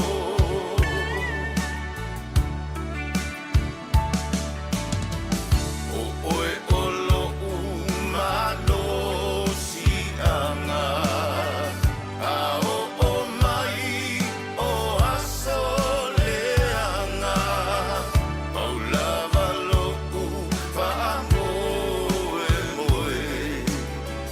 o oe Paulava na lo fa moe oe io e. Po ai lava e fai mai e ama. A ele saini mai ai lau pepa ele me fai no o te talo. A ele saini mai lau pepa ele me fai ono o walu Samoa. A ele saini fai lau pepa ele me fai ono o walu te tau whao fu ele whale o lisi a inga. Olo no inga, po o a fai ngata o alu i tau ngale a o mai. O oe lavo lo fa moe ma o oe fo e le ti o le tatala ma le ti o le loka ma le ti o le nofo le fale e le me foi ono o ferua i se aso atoa o por pese io ne te o fa pepe o se la un le o por pese pe ona ele nei va en o le taia o no le tulanga le nganga fifia ia pe ona ia por kala me o le fa nga solo mai samo tate nofo fua i nei sole Wata toi fia lua i Samoa si o tamato. Mo tai mia na tai lena i tātou Samoa. Ia ta ilo i ai wata i tal tai miso i ai Samoa. Ele tele ni mea wha pēna te tupu. Ia na ona ta wha alonga vai mai ia ole au laka pia le tātou manu Samoa la ua i New Zealand, la ua i Australia, la ua ta alo ia e o mai a latou. Ia ona olo le o latou ele ini vahenga wha pē tu tupu ai. Ia a o lea la ua tele vahenga le ua tu tupu le taimi nei Samoa. A le ua tātou mai nei atunu. Ia o tatoi fia halua fo ile se i o tātou moli mauina. Le anga e to o tele le tātou atunu e wala au me wha mai pe po fea lava e ia le tūlanga tuisi masi ma le tausanga fo. E mana ia sa mo le tūlanga o aso fia wha pēnei. A e sao. E sa o le leima o te wha aluaina wha atoluina. Ona o le tele lao mea wha pēnei e mwhai ona maua le fia. ia le tio fo ia to tele tatu tunu en fai ona malanga i Samoa e o e fai ala to aso malo lo malanga i Samoa ia e fa alu ele tu langa o tama ainga ia ono le tu langa fu le tama fai ave ese atu le mafo ngaruenga ai lo tali tonu nga ava pe te malanga i so sia tu nu lava te tafao a e to e saula te to e fai ngaruenga soli se peia la fa to a matar ngaruenga soli po le alinga luenga fai ngata i fea o le alinga luenga fai mai e alulu ngati bunga ia o le alinga luenga fai mai se fulma le lua suma le tolu tula te fai ngaruenga ia e pie te fo i mai roi lau ta faonga ia pe ua toe fa fo wina ma pe toe fo lele ua toe fa felesi lo ma fau ia mo le toe amatali o tulanga o fe au manga luenga ma lo nga lue ia o le paura soi fanga ia ma le ola o lo tatou o le nei olanga ia wai pe o le tūlanga na le ia tatou a whainga ruenga ia ma tūlanga uma whapena ia o te ilo le tūlanga lavo o le tausia ina o tatou ainga ia ma le nei olanga o lo tatou ola ma soi fuai ia o te whaatalo whātua i fōlu tātou watunu o le nei vaenga o le tae ao ia a whaapeo le nā uatoe ki mai le tūlanga o laula au le nei tae ao ia ma e whaafonga mai lungo o le tātou penga tawha i langi so se vaenga lava le Samoa Capital Radio ia o le tātou o nanga lava le nei sa whaavaina le tausanga tasi iwa suma le lua lea o lo whaawina le taimile nei ia ma i le anga mauhulunga o lea le ātou mawhai e whaalau tele le tūlanga o le tātou ngai o le tātou au nanga e le ngata i Samoa ia o se tālia ia manisi o atunu ia ina ia mawhai ona maua pe le tātou au whaafonga e le ngata fu ile o le ngana le tātou ngana Samoa ina ia mawhai ona lātou whaafonga mwhaalongolongo ai a vea o sa wo o sa umpaanga tū mau to tono lau tā vale to tono lau fale lo maota malau lawa o to tono lau telefoni ia iso se vaenga lavo lo whapena o ne whaatanu ina le aso ia mana tua o le tūlanga lava i o le tātou tua lalo e le mawhai una tua ia pei ona i hele nei aso sole o te lei lo aso le po le ale mafua anga e tu tupu ai mea whapenei i le aso ma le aso o le winga ona o whamtalanga o le ana o pasi mai fo i ana nei sole e se fo le mana ia e se mai fo le mana i o le tau i o le nei aso mai le aso ana nafi le tūlanga la le iai mātou nei Wellington ia ta ilo inisi ta whao le tātou o tunuu ia a o mātou aia i nei Wellington mātou a i māna ia le tūlanga le tau o le tau lava foi o te ilo o lo wha wau e pēr tūlanga o aso fie tā whaonga ia o tūlanga o Papakiu ia o tūlanga o ta elenga i le sami o whaangotanga ia e ni so le tātou o tunu o le na ua malanga atu i au kilani e foi ni so i lātou i au kilani ua malanga mai nei Wellington ia lātou whiasia sia inga ia i au i woma a inga ia mawhainga malo longa i tūlanga i fi au mangaruenga o le aso ma le aso ia o le tūlanga ia mātou nei Wellington se lau pasene ova mani se lau pasene le tūlanga o le mana i o le tau Mana ia le tau ia i mātou nei i Wellington ma o te tali tonu e whaapena umalawa pito nu o Wellington le taimile nei manu o Wellington o lo o mātua i mānai a lawa le tūlanga o le tau le aso le nei whaatai le alofa am le anga le lei o le alii ia i lo tau soi fua ma se ola le ngata fui le ia o lana pule whaaso soa ia i tātou ia mwhai ona mai tau le lei ia i nei mwhai ia ona tātou whao ngā ma te tatau ia a waro tātou iei pēa i tūlanga o aso fia.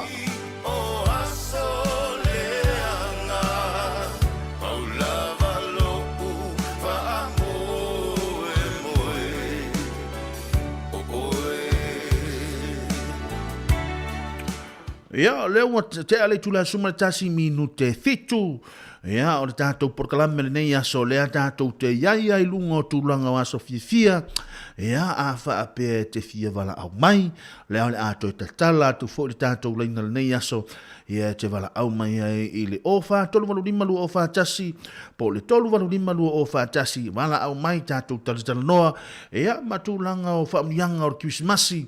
Pei ona ia ia wha pele maua soua manoi le aso atai au ono le tūlanga o whi au manga ruenga ia po o ātūlanga sanga sa whatanuina lea ua toi tatala atu le tātou wanoa ia tātou maua pe lea nganga Christmasi ia i le nei tausanga lua whelu sumane lua mai ano fo le nei tausanga ia tātou a ngai atu le tausanga fau ia tātou te lei loni mea tutupu ai lea ua tala atu le tātou leina o wha tolu wanu lima lua o wha tasi ia mawhai ia ona e wala au mai ma moli mai o tūlanga o lofaanga ma uwha amnianga i le tātou Kirisimasi ia e pei ona tātou whamnatuina ia i le nei tausanga. Nai pespesenga ma o tau nei aso ia au ale whianga i peo le tātou tunuu ia ma whamnianga o le Kirisimasi.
It's a memory of an old Christmas card.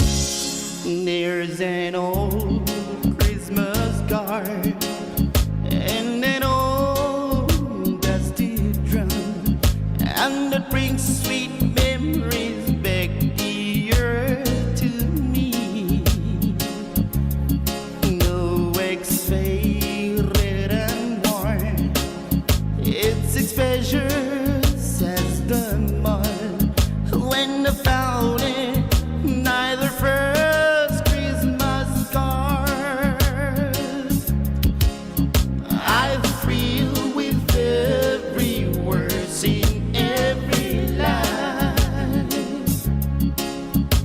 Yes, I'm always sad it's better round this time. Heart in me if I tears or some more my Christmas tree. When I found it, not the first Christmas tree.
Ai se pula le nei vai ngore tai au no zuma le 5 minuti o te ele tula suma le tasi ia ele tau tu ngora unanga le tatu wala le tasi ono te si le tasi le nei vai nga o le aso ia malo la vale on sai malo nga ru e fa talo fa fo la tau ro penar ma me tatu fa sala ngore nei vai ngore tai au ia wala fo le tau tu ngora unanga le nei ele fai ona vi se ale tatu wala leo ia wale longo pui li pero tatu tunu o fenga ile tatu tunu ia matulanga le fa na tuina o aso fia ia o le tulanga la vale na lo ia tatu taimili nei ia ina ia mafai ona tatu maua pele nganga le Christmasi ma le tatu wanga ia tu tau sanga fo ai o le tu analo lava ina ia mafai ona so soni lo tatu tunu ia awava enga ia le taimi ngalo ia tatu ia o le tam fai pele tatu wana leo ia no na toi fa natu atu ia te oi ia ina ia tātou maua pēr lea nganga o Christmasi ni nei tau sanga. E ni sio le tātou atunu o lo pēr malanga tulungai au ki lani ia mo Samoa. Ngā ta fo i leo ni si fo i o le tātou atunu o lo pēr o fai malanga mai lungai au ki lani mo i lano nei. Ia i Wellington e le ngā ta fo i leo Kalaistete, malanga atu i Australia. Ia o maso o se atunu lava. Ia tau tuana ma oe le tūlanga o le whau tauta ma le tūlanga o saunga le mu. Ia e moni lava o le ua le o toe pisi lunga o wala le taimili nei. Ia a iai lo le tūlanga fu ilele pi e ngao lo le awala. Ia pe o le taimi mana. Ia lana na tau whanga le tau fu ilele tau wha omi o mingo lo a au i lalo le tātou vai pensini. Ia na tua lalo atu wha pēr le tātou a la leo wha mole mole. Tau tuana pēr le tūlanga o le saunga le mu. O te lofo i o le uto o telefona ia tātou li malo ia ma tai malo o lo fa tau ina fai lava sina piso i la tau le taimili nei ia ina i mawhai ia le fa tau ina fo la tau pito la au ia a wale manu pui o le tātou tunu ia tau sanga ina o le tātou tunu ina i mawhai ono so swani i la tau ia ina i mawhai ono manu pui a pele tūlanga la tau wenga o le asona na fai e fo ila i o le mātou tama i fai fo le mātou tama i papa kiu fo i manisi fo i ona ia wo ia au te atala le whamatala ina e la uola na papa kiu mai na fai le mātou papa kiu anafi te ua whamatala e fai mai watu La e asu mai le fa pe o se oka. Se oka fo le vatu fa fonga mai la tunu. Mai fai me papa kiu ala tu e asu mai le oka. Soli. Ai fa to a no ngai no tau sa me tu ngai le se oka. Ole meeting. Yo. Soli. Fa pe e asu mai ole ipu oka. Soli. Ai tau sa me tu ngai ipu meeting. Dole. Ia ole na, ia ole vaenga na tau mona e fu tu langa fa pe na fu e te tau fo ia ona e le fa pe fo ia ki si masiona tau sa mele papa ki e fu te me sa mali pu miti te mine o papa ole Christmas ia tau so e fo tau sami ia va pe fo yo ni vaenga o toi mai la so nafi ia o te loa ia na ole a nga e peru tatu tunu ia wala fo il pe ona ia ia pe ona moli mawina ia le aso ana na fito tele ni so ila to na fa ia la to fa to nga ia ma to nei por fai mai o le tele o le tūlanga o sales po tūlanga o loa sa la to fa tawina o loa sa taunga tā sa ta i tolu se lau sa pa ula no se lau lima sfulu o loa sa ta i lima se lau pa ula le lua se lau ia po le tolu se lau oka o kai se te leo le pa ula so nafi ia tonu la sa to telefoni so na to la sa o tai e ta fa fau ia ai to telefoni la to le sa la to la ina le aso le na nafi ia le tu langa o fa tau ia awale tu langa fo io pa u pe ona ia mana ia tele ia na ia tato pa una e so ani ai fo i mo tato nei taimi ia ai ole vaenga e tau ona tato nga ia pe ona valo ia me tato telefon ia o te lole nga ia tu te tau sanga fo ia ole a faila wa fo i sina tau nga tale tu langa le tato utile tu langa le fa so ia tau ina ia fa so ma ia lima le lei ia ina ima fai ona ngai pe lumo tatu ainga ia matulanga me maua ia awale aso male aso ia le ngata i tono tatu ainga ona i tatu walo mana i tatu fa nau ia le tala tu pel tatu reina nai tatu porgalame nei aso ia mana i tatu fa fianga se ia pa ia le tula tali tula sumale lua tu nato tatu telefon amai ia ona tu natu fo leo tatu porgalame ia na tatu lo fa anga mana tatu senga se ia pa ia le tula lua ia ma fa mai ai na le tatu porgalame ne ia so malolo pe ona tatu ia le kuisi masi man huia tele kuisi masi ia mo tatu wanga ia tu tau sanga fo alo fa tu mo tatu no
Nai fa fi fianga nei vai nga le tai au I no to tasi nei mana sikone na afole le tula suma le tasi le tau mo nanga le tatu ala leo e le tasi o no tesi mo le tasi fa mo I nei lona la au tu I por Roy Wellington e pei ona yai le nei vai nga le tai au ia ma to follow fa talo fa po I mo lungo le tatu tunu ia ila to lo fa penaro fianga I pe I fi au manga wenga o ta fa ongo nei aso ngā ta foi lea ia nisi foi o nā taulo whea ngai pia mawhainga o aso malolo e pei o na iaile nei aso mana tua tei o ana nafi manei ia o aso malolo ia Krismasi ia ma ia nisi o ngā ruenga ia o lea ale atoi a matalie le aso atai au ia ma le aso tofi ia ia foi nisi o I lātou ia ia lātou ngā ruenga les Varaili ia ia foi nisi o I lātou le a malolo ia ma ngā ia toi la warwha na tuino le tausanga fau ia I le aso sa ia ona toi a mata tua I fo I leo le tūnanga o aso malolo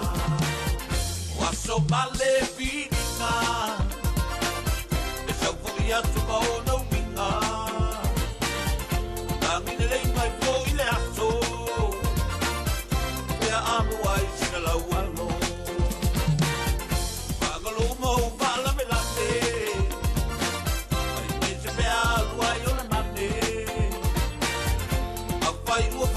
Ia mana tua le tala le tātou laina ia i le tolu valu lima lu o whātasi po le o tolu valu lima lu o whātasi ia e te wala au mai ia i mori o lo whaanga le Christmasi ia malanga ia tuli tausanga whaule nei tausanga ia i la tau lo whapena ona e mana o mie moli ai o whaamianga ia o lea tui nātu pere tātou tautua ona tātou o nanga i nei Wellingtone ia i lona la au tu i nei man Kevin lea o lo whapena ona tu sa o tu ai la tātou portalame nei aso ia au wala wa foi le thea ngai o le tātou atunu o mawhainga malolonga e pei o na masani ai ia tau ina ia manuia tele Christmasi ia te utou manuia foi whainga malolonga e pei o na iai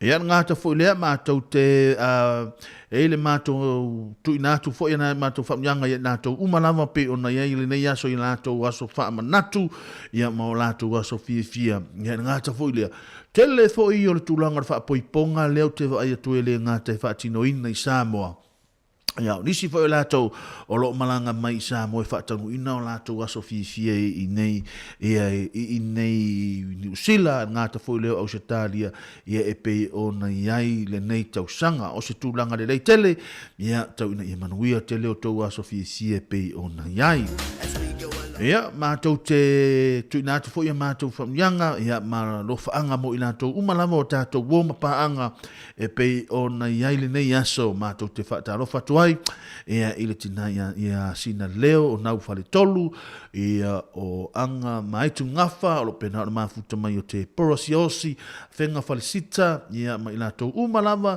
ia o lo whapena o mafuta mai le nei taiao ia ma lore soifua ma lore ngarurue ma lore onusai ia ma lore fo de tau matai ia i fi au matiute mga ruenga to tonu a inga o lo whenga iai e renga maulunga o lo so longa le lei pe por kalame whaatino i to tonu o tātou a inga ia tā whapitole nei pese mo o to umalava ia lo whapena o mafuta mai le nei tai au ia au wala wa foi ia fuanga ma whenga iai ia manuia lava foi ia lava sing lava sa inga le nei aso a o whenga i lo tātou atuno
Ini tausanga tele wutuna yantu itutunu Korea. Saya isa tamai Berenice no futua o itonu lava malelotua o lo no fuai le au gersiano. Mafaya la jo sauninga lotu. Ole tasila so lata ile Krismasi.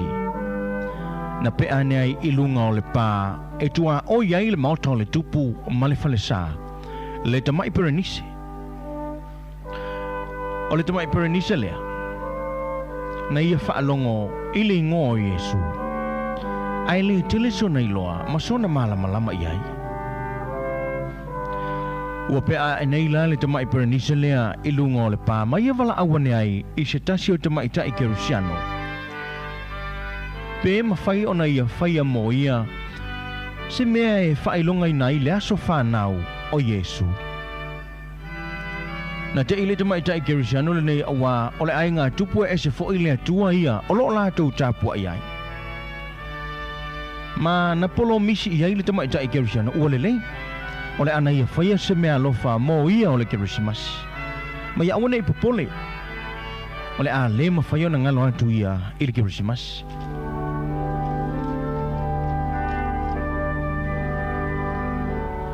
Walu nei le tamai tai o tā pena ma teu whaamana ia se tamai la au Kerusimasi. Ave ma le tamai Berenice. Awa ngani ane ia te ia. Ina ua o ilea so o ma le Kerusimasi. Ona toa ea ne fo ilea. O le tamai Berenice i lungo le pā. Ona ngai mai i loa lea. O le tamai tai manisi ona wo. Wa si i mai le la au Kerusimasi ma tango fie. Wa o mauna teu wina mo ia. Ma wala tau whaamatala talaina i le Berenice le tala le tusipo ia e winga i le Mesia o le a whanau mai o Yesu Keriso lea. Ia ona usu lo lea o la tau pese o le Kerusimasi ma whaila la tau te talo. Ina ua mai a. Ona la tau whai mea lofa lo lea i le tamai Berenice i le la au Kerusimasi ma tango fie o teu wina. Ma le tusi pese lanu mumu o loo tusia o mai pese o le Kerusimasi. Ina ua mawaini na yaso. Sa whaata ia le tamai taile nei na ula tau whaalangoina ni pese nga malie ma leo te tele i le isi tu o le pā lea e masani o na e atuai le Berenice. Ma na la tau matua ma hofa i le vainga. Ma na la tau vai ai lo le tamai Berenice. Mani te malo loa tino ese. O loo ui o lātou lima le tusi lanu mumu ma pe pese whaatasi i le pese o le Kerusimasi. Muli ane. Ona whaapea mai leo le Berenice. Wa awi loa o le leo le oli o loo i te tonu o le nei tusi. Na e tuuina mai ina ia auto e tuuina atu. O le afio mai o Yesu Keriso. O le o mai lea o le oli winga ese i le lalolangi. E te tau fo ila ona tātou tufa ma whaelo atu Yesu Keriso ia i lātou te lei whaalongo lava ia te ia. O le whiau tā ua lea o le Kerusimasi. Ina ia whaelo atu le Mesia ua whanau mai. Ua na tuuina mai le oli i o tātou anganga.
Atono e ai Italiai ola utatalo mana tua pea oe ilene kirisimasi eui na faingata elevaya ola uata ata watata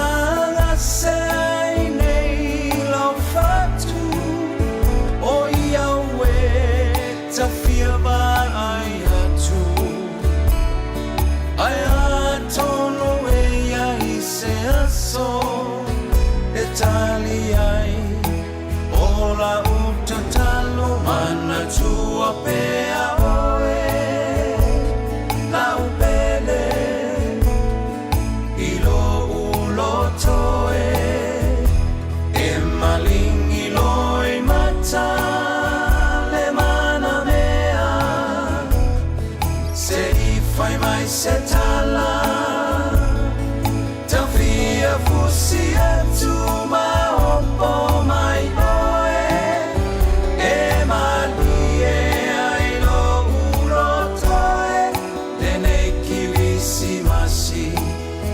Semana tua pea lava oe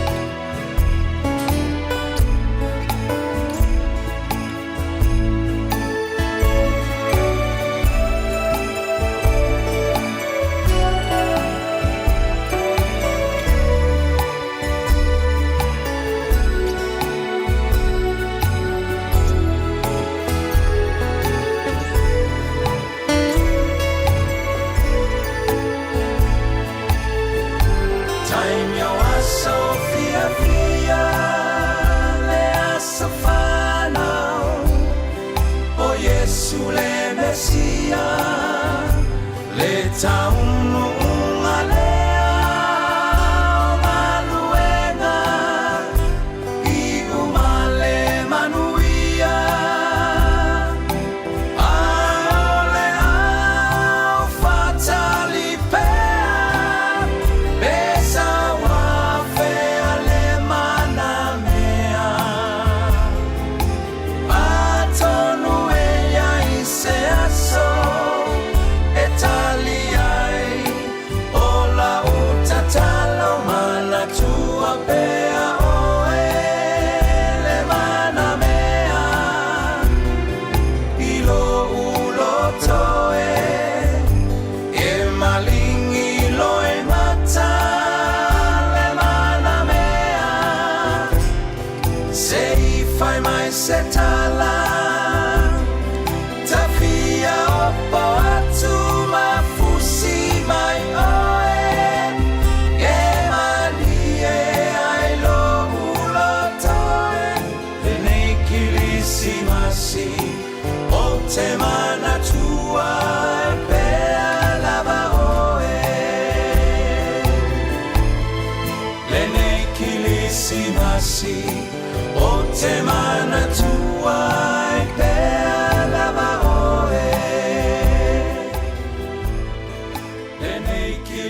Simasi o te mana tua I pea lava oe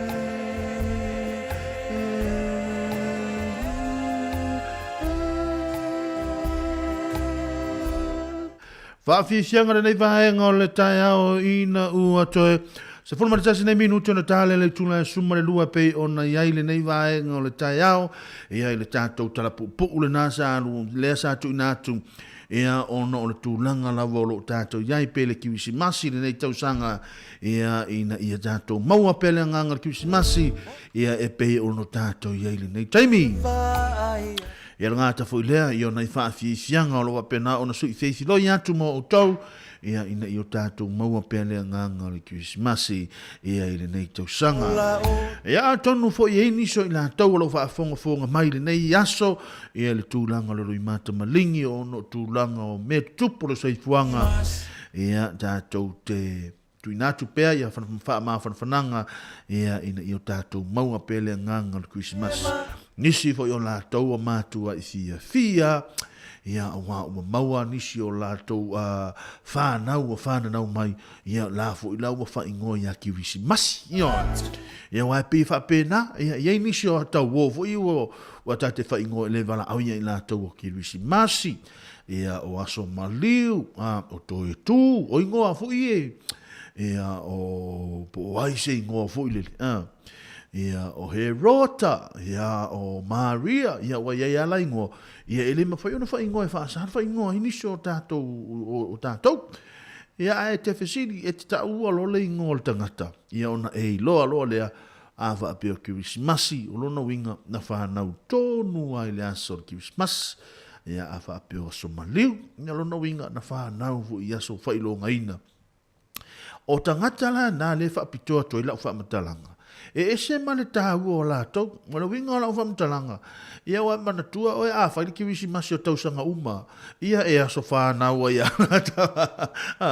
E whaia ia lātou aso whanau, ma lātou aso whailonga ina. E ui e leo whamanatu ina fo leo lātou aso. A leo a whapipi ia tua e a lātou aso i le tūlanga o aso ki Krismasi ma aso whailonga ina. Ia no le tūlanga o le pa tonu o aso lātou soifua. Ia aso whailonga ina, ia amu ia o tau, ia manu ia te lele Krismasi ia te o tau, ia e pei o na whianga. Ia i wha talo wha atu fhoi, ia ina ia tātou ta māma tua ngā ta fuilea, ia o le tina ia le moe tu pola, o lau wha pena o maa futa mai li nei tai au, manu ia Krismasi, ia wha talo wha atu fhoi le tina ia putu whonoti, ia manuia Krismasi ia fa matalo fa tu fo ile tina ia lo itla ia lo nise ia tangalo papali ia lo pena ma futa mai ia ngata fo ile ia lo tamam to ia tangaloa pa ia leota ia mal fale tu lo ma futa mai pe folitina ia nofo ropek ia o lo fa pena ona mafuta mai o wo ma pa anga ma sani le tato wala leo ia ona itina mata mama tu ia le o mana tu ina nei taimi ia e tele na wala au mai ma fa ma losi mai ia ile tu langa le o nanga ia le ngata fu ile ia o le tu langa o aso uma ia o vaenga fu im fai ona fa le ia le tu langa o le tato anga i lumo le tato wala leo ngata fu ile ia o fa talo fa fo ia pa napa mativa o lo pena ma futa mai ia o sina leo ia manisho ila to wale ma o to swafa ia fa talo fa tu mo o to ia manuia te le Krismasi ate o to ia ile nei aso nai fa fi sianga mo o to mana tua tale tu la suma le lua ia ona tu inatu fu le o tatu telefon ama ia ona mai fo le le avanoa ia le tatu tale no pe mo o to se ia pa ia le tu la lua.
Le we tātou wana au nei vaenga o le tai au. Ia, mālore sai fua i la fionga.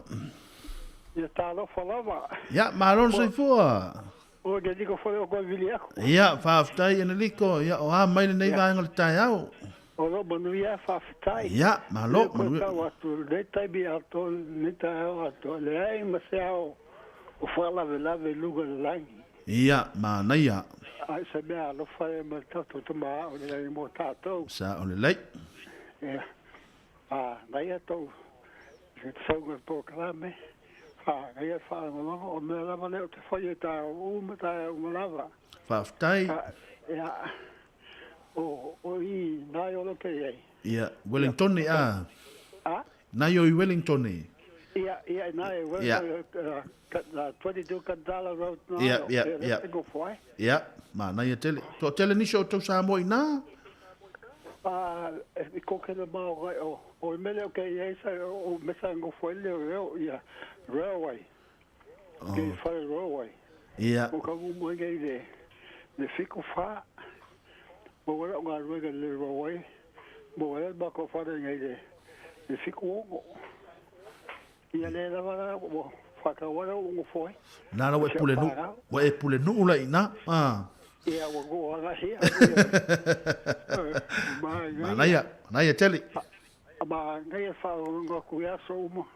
Ma kai ho ma ese lo fia. Mo fia fo ni ia sa se me ara fa sile ma ka ko ma langi. Le langi o ma. La go mo anga ma ngai ya. Tai lava.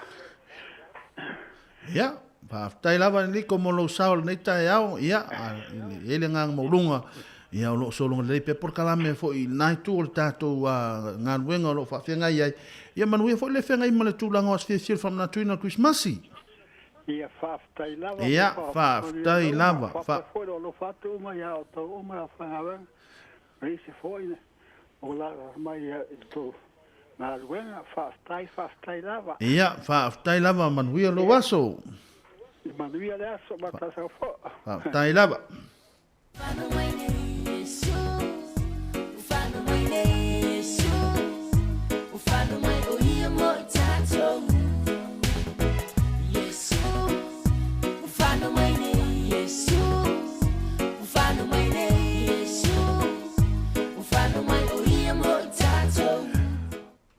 Tale tula suma le lotu na atua tātou talafau le nei vaenga o le awauli a maea ia ona te tala tu pele o le tātou leina mo I lātou lo fia vala au mai mo tūlanga o asu whamana o le whamana ina o Kirismasi ma le anga ia tuli tausanga fau ia o lo whapena ona tala tu tātou leina mo o tausa ia pa ia le tula e lua ia manai whaafia sianga so I feisi loi ia a wala wa foi le longo puia li pero tātou o tunu a o ia ilo tātou o tunu ia I whainga mano longa o le nei aso. Come back and stay with me. Don't wanna make you cry, no, cause you is all that I need. I'm begging you for your love, cause I am down on my knees. I know you love me, Jesus, you know I love you too. Christmas is coming to us, redeem yourself and be true. Cause if you fight for what is right, make you happy every time. You know what you gotta do, prepare for Santa Claus is coming to you. Yeah. Find a way, yes, you. Find a way, yes, you. Find a way, oh, yeah, more tattoo.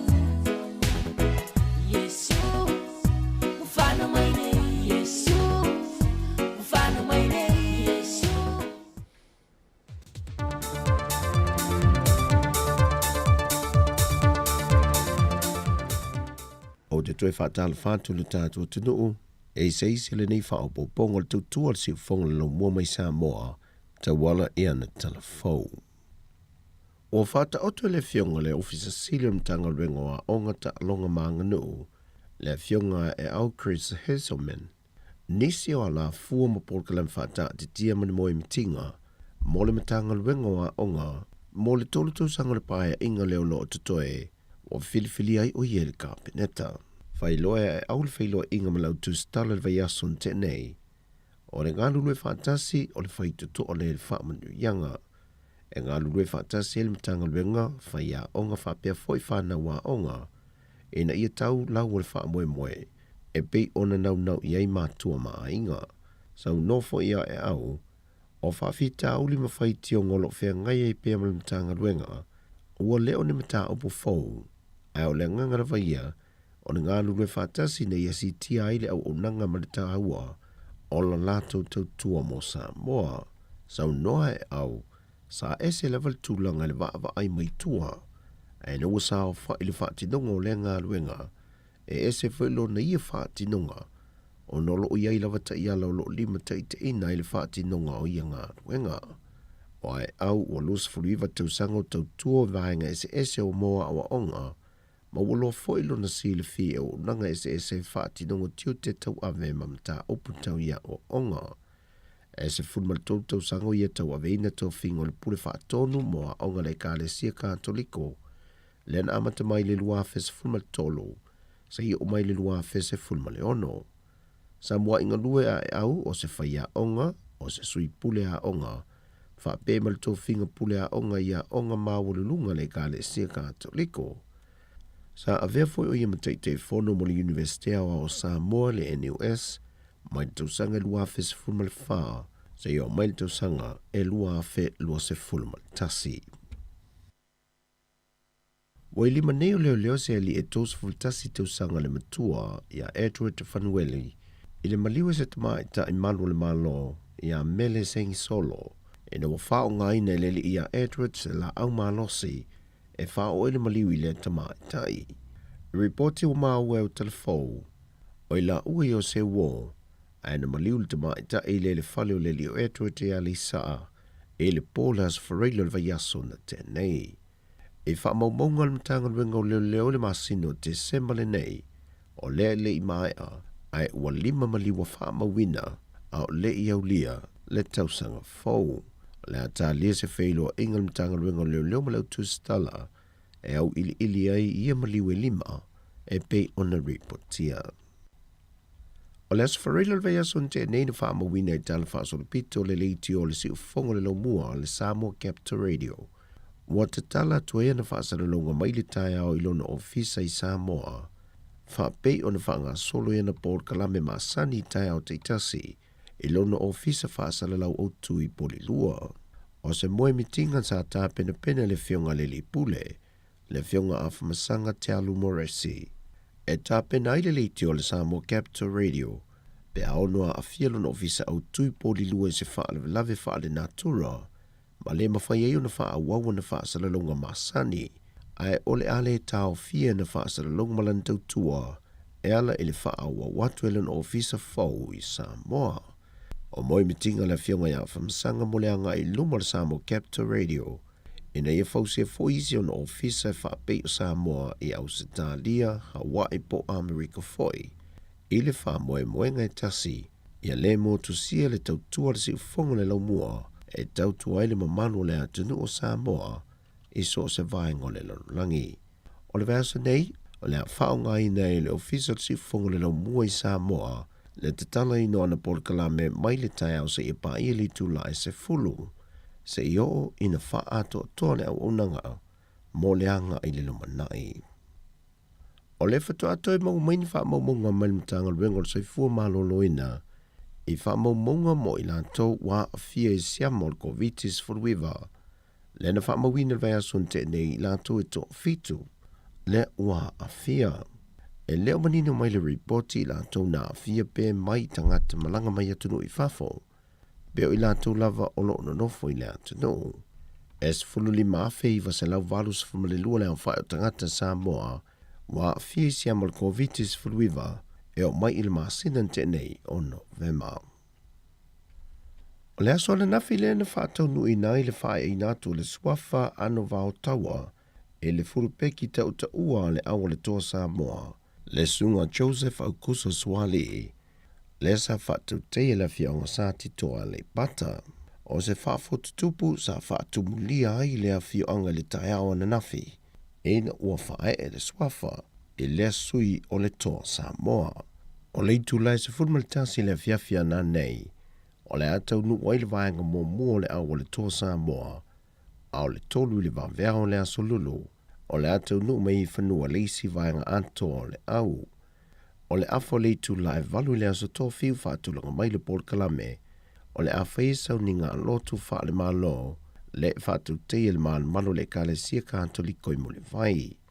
ona amatai nei leo le solo ta vale li tu la e se fulu, anga ia tu ilu mama o tole malo, ma feilo ia tu aile au ile mamalo le atunu o le amawhai una whātasi atu, mai le tu la e se fulu male lua, sa ia pa ia le tu la e lua le awoli lava, o le asunga fua le whae le a fiafi, o le ato e te liwa le awale toa Samoa, o nisi anga i New Zealand, o nisi anga i Australia, ai toi fo iatu nisi o lantu i lantu konkarate i Peritania.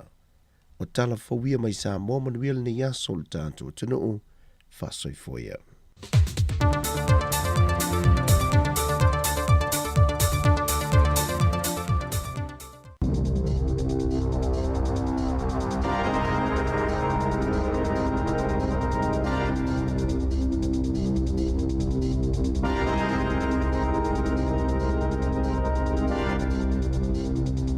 Ta alofa lava o telefou ele si ufongo le lau mua i Wellingtone.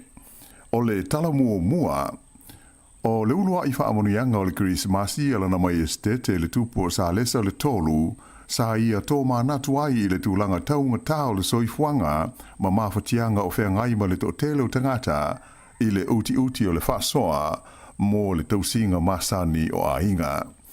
Sa ia ta ua le tō tele o tangata e le ngata i le tonu o Peretania, ai whaapea ma le tele o tunu o le laulangi, o lo whenga i nei ma whaafi tāuli o ngaonga tau le tamau ainga, ma le taunga tau le soifuanga, e ma fua mai ona o le tele o whaafi tāuli o lo o tutupu maali ali moi pea.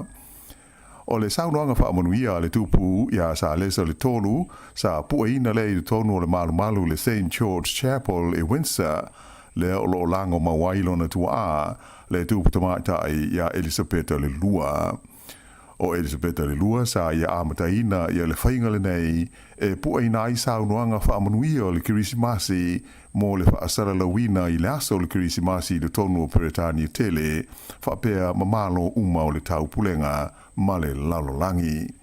Nā ta o foi i le malilenga whaamanuia sa lesa le tolu le tāhua o au nanga mō tangata uma ma le langolangoina o talitanunga ma tāpua inga ese uma.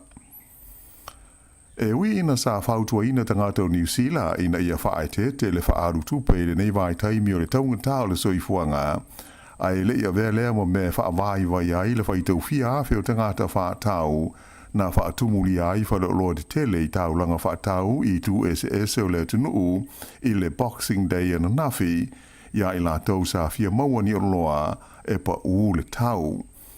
O le whaopunga ma sani lama o le pa e to sina ai le to te leanga ia tu i whaleoloa e sa idi oloa ua pa le tolu se fulu, wha se fulu po le 5% fo i o la tau na iai a o le i o i le aso o le Kirisimasi. O le mori mau nisi o tangata whaatau na whaani ai ua matua tele na uale mau pa ua le i loa le pa e fili ai. O le tele o whale o loa na mo ana o mia ia nisi tangata whaingalunga wha au pōpō ona o le tūlanga pisi tele sa ia i whaataunga i le aso atoa ana nafi. E to tele tangata sa lātou whaalonga ina le lulu o se mawhui e le pito i lalo le motu i mātua New Zealand i le tai ao le asonga fua ana nafi. Whailo mai e le vaenga e whengaima sa i li linga o mawhui e le Chionet e tusa ma le whaatesi ma le lua i le malosi sa whaamawina o le nei mawhui e sa o ngā tonu e tusa ma le 30 kilomita i mātua o Whanganui i le loloto e fitus fumaltasi kilomita i le manama o le ele mai na whaalongoina i le tusa o le 20 minute te aile iwa i le tae ao. Na whaamatala ina mai e le Chionet le nei mawhui e whapea o se mawhui e le titi e le malosi tele. Sa ilonga o na mamawhati munga na awhiai au kilani le asonga fua mai sa lapata iai awe ta vale ina i whaai te i lunga o le awala. O sa so o ia ti munga mamafa malapata inga sa iai le vaenga o le tunuu mo wila mawhai tili ma winga low wa le tau le asa awhiai le tu malo Northern o au kilani whapea le Waikato, Waitomo, tau Marunui, whapea ma le tulangi sisifo tau po ai whapea fo'i i a Rotorua, Bay of Plenty, ma tumaunga o le Kaimai Range. Sa malo ia mai fo'i e le ofisa o le tau, le Med Service, le mamawhau ti munga, a to ai fo i mole hail e a fia i nisi vaenga i le vao le tu lai lua i le fia nafi e o mai lava i le tu lai iwa i le po na po. O ti mukunga mafa nei i au kilani sa tele ina lolo vai ai awala e au fia i ma awala de tele au tu po o motorway. O le mamafa o ti munga sa tāpuni ai i le leina ngā vale o le awala tele numele tasi Mount Wellington ma whautua ina i le leo le tunu whemalanga ai ina ia mutua whaai te i lunga o le awala. Peita ai e iai vaenga o New Zealand sa ma telea ina whiololo ia ma le lei lava tūlanga o le tau i le aso malo loa nafi. Ua maliu il whana mai le tangata lea na manua tinga ina ua mū se ta avale i taranaki le tae au le asonga fua. Na tupu le whala belave pe tu so le luas furu minute te ai le fitu le tae au ina ua mū se ta avale i le au le tele numela tolu po le State Highway 3. Whaelo mai e leo leo e whapea na manua tinga ina le tangata le nei sa iai le tonu le ta avale ma sa awinatu o ie le whale mai tele i le Waikato i se waalele helikopter ai muli ane uma lona ola. Whaalia mai e leo e leo mauti no e le teimi nei le mafu anga o le mu o le taawale le nei mai o loo whaia iai i e suenga. I au kilani ua whanga solo ai foi i a isi suenga leo i le mafu anga o le isi whaala belawe te taawale lea na mali waise tama i tai i le awala tele numela lua se fulu le State Highway 20 i le tae ao le songa hua. Se fulu iwa te usanga le matua le tama ta ina maliu i le whaala melave na la vea ai se ta male pe tusa o le afa o le tolu i le vaveao. O lo fia maua leo le veso soniatu nisi o ave ta male sa ono mori mawina le whaala melave i le taimi leo le tae ao. I le taimi nei, ua maua le tino maliu o se tangata alo pao le ana le iloa i le aso kirisimasi i se vaitu loto i le ai o kalai estete. Whaero mai e leo e whapea to lua tangata sa iai te tonu o le pao sa fola wai i le vaitu loto i ngoa o le Lake Roto Kohatu mai na sa e le pao ai to tasi lal tangata sa ma whaio na lawe ina mai ai leilo ai leisi i le vai. Na to e whaawau sa i linga mo nei tangata na nafi ma mauai i alona tino maliu. O lo ta fia le whaelo ina mai le swafa o le tangata i le teimi nei. E whaita wafe i a mea lofo le kirisimasi mai tu SS o New Zealand wa mai to wina i lunga o le lisi o le Trade Me e to e fia whaatau tuai ua whaamtale ina i a mea lofa o ni mea lofa ua le mo mia. E tā le iwa i le tae au le Boxing Day and nafi ua o i le whaafe tolu se lau la wha inga o mea lofa o le kirisimasi ua whaasara lau i lunga o le Trade Me. O nisi o loa au fi ai pepa fi mea lofa o meo iputi o te ulima si liva ia maisi tūlanga uma whaapena. Whaailoa mai e Millie Sylvester o le Trade Me e tele ia whaamunianga mō lātou o loo whaasara lau to e fia whaatau ese atu e lātou mea lofa pe a whai e le mana na o iai. Awa e le ngata ina mawai se tupe mai se mea lofa e le tāla whengai mō lātou ai e mawhai o na lātou to e whaatawina ai se isi mea e mana na o iai. Na ia ta ua e siri atu lea na i lo le lafo ai o ia mea lofa ma ngalo ai se tulimano le whale mai uai lava ina lafo ai i le la pisi. O tasi nei le masina talu le whaala bela lava i au ki lani le na mali wai le whaatau o loa i ni tia ingoa i a Chenak Patel ai o le ua liputia mai le siri atu i le se lau wafe tā la ia le a whai le tupe ua maua mai i se itu lau o le kiva Little Page le sa whaavaina whaapitoa e ve so swari ai i lona ainga. O le nei whaatau o loe pe ona si le fia na maliu ina ua tui i se naifi e le tangata na ia ngau ia le pusa tupe o le whala loa o le Rose Cottage Superette i Sandringham i le masina o Novema. Whaadia le tei whono o le maafutanga lau whai whala loa la Haiti o Sani Kushao le anganga whaafetai o le ainga o Patel i le alofa ma le anga le leio tangata uma ua whaadia e awala i alato me alofa ma fōa i tupe ua tuina atu mō lona ainga. I leisi vaenga o le tātou tala, e tolus fuma le wha la whai o tangata ua maali liu i te tonu o le United States o Amerika a o wha a wau na ufitia le tulangi I mātū o le tunu I le aisa ia mawinga malu lu mai le atika. O le vaenga au Peter Silio na mawhitia o Buffalo I le tui mātū o le state o New York le to o fitu tangata ua maliri wai ona o le malu lu mawinga wha le tonu o le tau. Mai o loo whainga ta inga luenga la vea ai ona o le malo losi o mutangi. Ua tele asa o whea ngai le vaenga o Amerika mawinga malu lu ma lolo wao le tau mai na o I le tasi tesi mo le 5 miliona la whai o whale o ainga na motu si aile le tise. Pei tai e o mai nafi o loo te toe I pēle lua se lau wafe mauna tupu o isi whale e le I yola I lava le lātou pawa. O tūlanga malulu nei o le aisa ma le kiona o loo au fia aise vaenga tele e amata mai lava I kānata ma mātu o Amerika a ngā ifo I Texas I le tūlangi saute o le United States. Tele malanga waalele ua whaina ma tā fia ai ona o ia winga whaale tono le tau. Whaalia mai ai le ko vana o le state o New York o se wha malulu au pito ma tautia le nei whaapeo na fia ai Buffalo I lona tala wha solo pito. Ua toe poloka fo I le isi tu I saute o le terrace I Wellingtone ona o se isi solo ele le amatanga o le vai aso. O le vaenga tonu lea na solo ele mamau ma le mga awala I le vara le terrace ma le Buller Street tusa ma le luas furumita I saute o le vaenga tonu lea na poloka I le taimi o le tau malu lu ona o se isi fo I solo ele na tūla I mai ai le nā taimi. Ola o masalomia e le pulenga o le laumua I Wellingtone a tonu pēnā ma fua le solo faule nei ona o se ala vai ua pā. Taruai ona o le susu o le ele peitai o le ale mawhai o na mauti noa se ia vāanga nā o whaia ngā luenga I le wha mamahina o le vaenga ua lo fia nei le palapala. O le aso lulu a tae au lea uwha amoe moe wha ato a mawaila o whai ngā luenga mo le tautonga fitia o lea wha le tonu.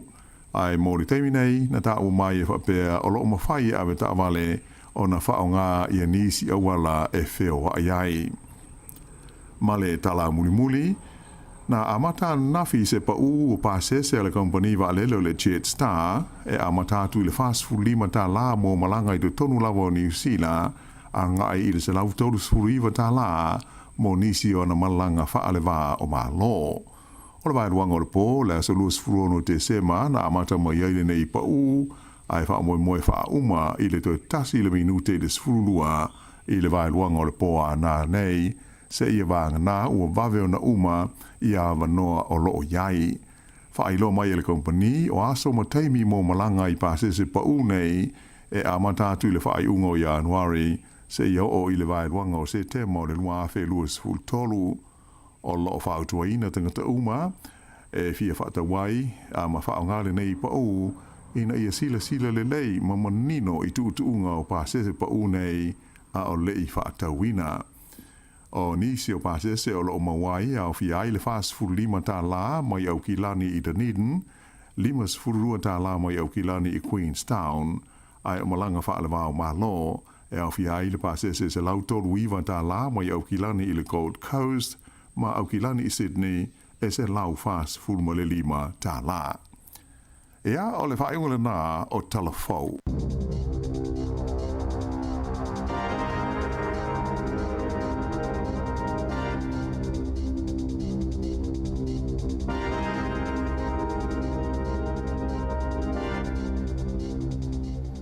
Manuia le Kirisimasi Samoa, si ufafonga o le laumua.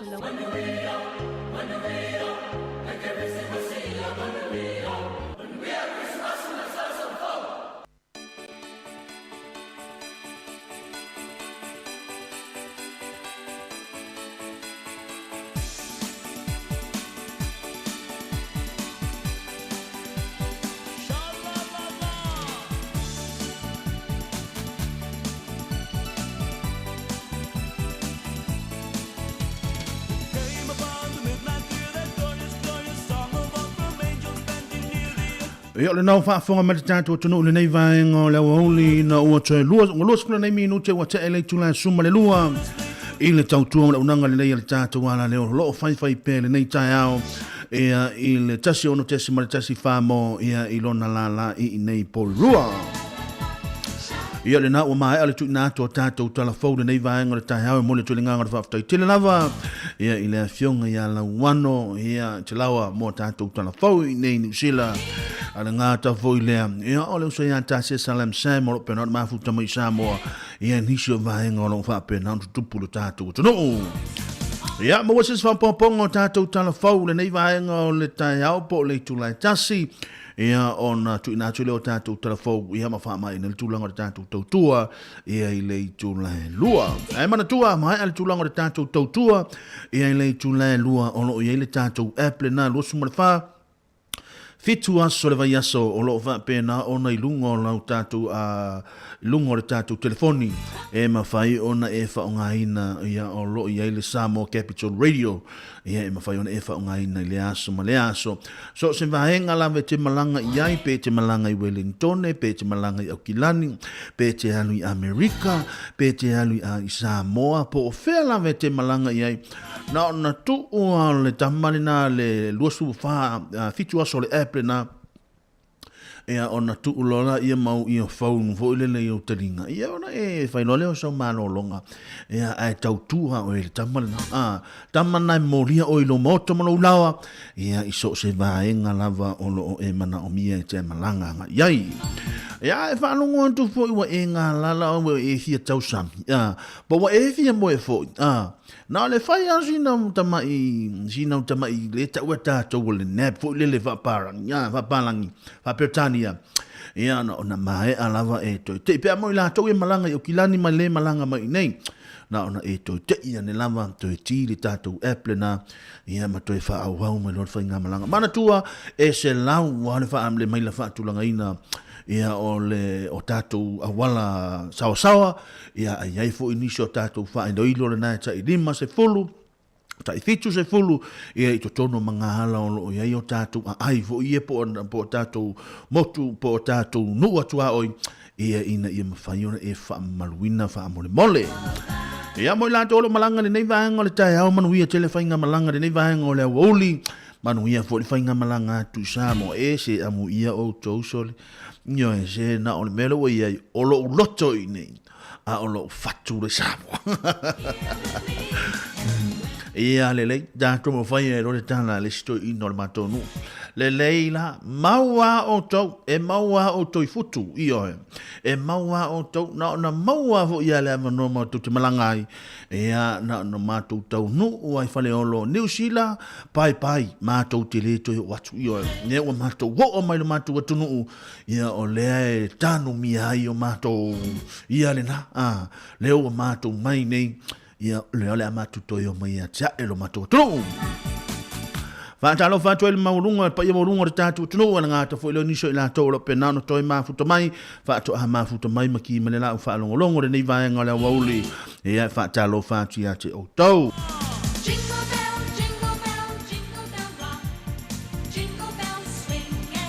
ia fa talo fa to fo le so ia tu sani research lo penano ma fu to mai malo uso ele nga maulunga lo Manuel Christmasi ia ele nai tu le ai fu e malolo soli ia maua se ia o la ala ni na sa maua ele tu fa mai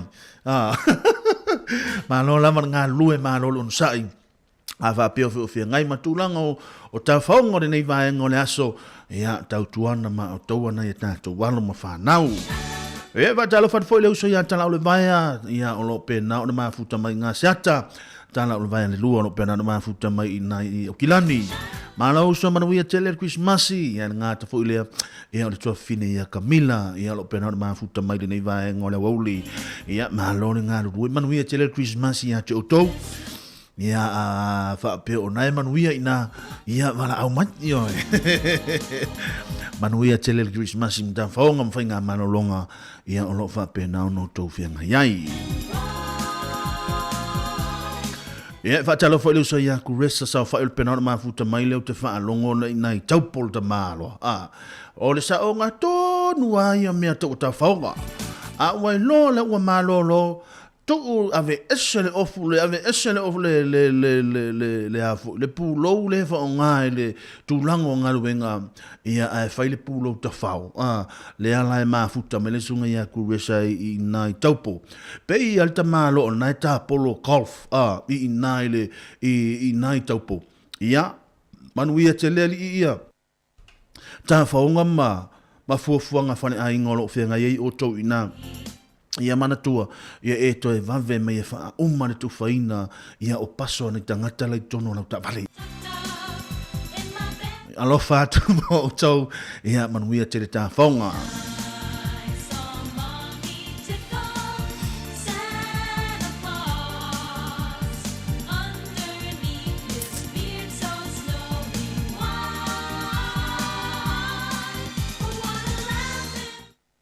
Tele le sefulu le lua nei vaenga o le taeao ia le atoe la afali tu la zuma le lua ia nai fa fi sianga sui feisi loi mo on tau mana tua o le tala le tatou laina wala au mai tatou weva ia mamoli o lo faanga o fa tolu valu lima lu o fa tasi po le tolu valu lima lu o fa tasi ia e mawhaiona e wala au mai ai e wha manu ia le Christmas ma le tau sang fau ia le atoe fa aso ia tutoe ia toe o le aso lua le nei aso lulu aso tofi aso wharaile, aso toa nai, aso sā loa le aso mua mua, ia ona tātou wha mahai a voi leo fuanga mga ruenga, ia o le nei tausanga, ia o avoi ni tūlanga o ni mea na tutupu le nei tausanga, o le a toe whaaso ia tutoe, ia ona tātou ave ese voi lea, ia ave ese leo futuai, ia o le a sulu leo fufou, ia a wane tātou wanga, ia tu tātou whainga malanga tausanga fau. Ia afa ape o lena sau le tātou fōlango le netau sangana e wa ai atu le kapteni lea sa fōla wina le tātou sa. Ia e wa ai atu le kapteni pe e wha loto lua le kapteni. Ia o le alalau me taun whai. Ia e paua o la uwaenga me whai ona u whai pe afa ape ona u iloe ese le tangata le kapteni. E ma whai ona u wha ape atu le kapteni. Kapteni, ia o nai maenga ia lea sa o wa ai le tulanga le tātou whainga malanga. Mua te le tō anga te whainga ruenga. Lua e te le alu e tongia tātou piri. Tolu e le o whamaoni o le piki ina o le whanau. Wha o tele na le momo sau taimi lo tātou a inga o tele lo taimi o e anu solo. Ono wa e le su mani whale tāno le ono po le fitu le afiafi e whaia tātou whainga lotu. Valu wa tele na whea lua ili tātou ta amale ai whea lua I mea le te tau. Ia mane mau mea. Mane mau mea o le tele na wha le tonu o le tātou whainga malanga le tau sanga. Ia ona e wha apea tu lola I lau kapteni. Ia a wha apea fu ina whaile tātou whainga malanga le na umane le tātou tonu tātou whainga malanga e te le talia hina se tua lalo lo to lua. Ia e ta taulana e ta liaina se tu alana lo to lua I le tausanga fau.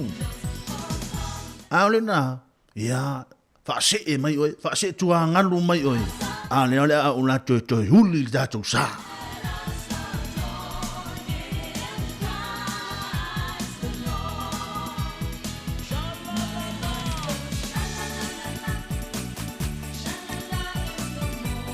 Yo, nai va henga lava me fai no longo pui li me fai no so swane fo le tatu tunu. Ya wa le tatu fai nga malanga le tausanga. Fo. Ya wa fo ni va henga sa le ato toa ma sa le leilon fa tau nuina. Yo ni moi mitinga sa le tau no matulanga uma fa pena. Ya au e te popole toi fa aso le toe tausanga fo. Ya ole ato toa. Ia le tūlanga o le tātou sāle o le ato I tau amata. Ia awale aloina o le tātou sāle la tau sanga lua whilo sumatolu. Ia o hafo ni tūlanga o ni whewesia inga, o ni tūlanga ni whawaiwaia inga, o ni tūlanga o ni mea na tutupu sa tātou. Whenga I mana tātou whainga malanga le nei tau sanga. Ia tātou tatalu tāpa au le rangi ina ia mawhai. Ona au maini mawhau whaunga le leia I tātou. E toi fōtua I ilo tātou whainga malanga I le tausanga lua whelo sumatolu. Alo whātu le tātou ala leo mo tau, tala le tātou leina, awhali tula sumare lua, tu ina tu nei tātou musika si feifi loi mo o tau. Ia, ma tu ina tu anai tātou whaafisianga ia au hale longo peri pero tātou tunu o ngāta fo ilea o le whianga i o le tātou tunu o ma whai ngā malo longo o le nei tausanga ia i le whaamna tu ina o le kiusimasi ma le tausanga. Fo!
Au iai pole tātou tono I whainga manolonga matulanga le whamna tuina waso fia ia ili nei kirisimasi pei ona tātou iai.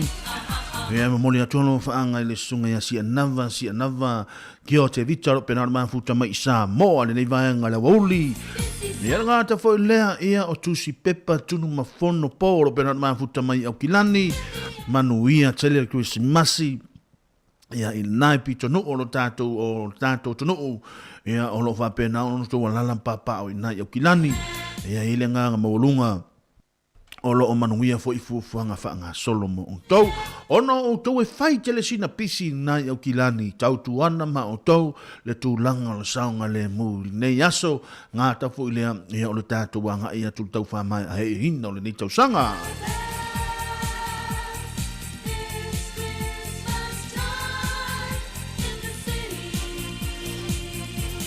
Ia no na toe wha manatu lava pe o na iaile solo ele lea na tu inatu ia tātou talafou.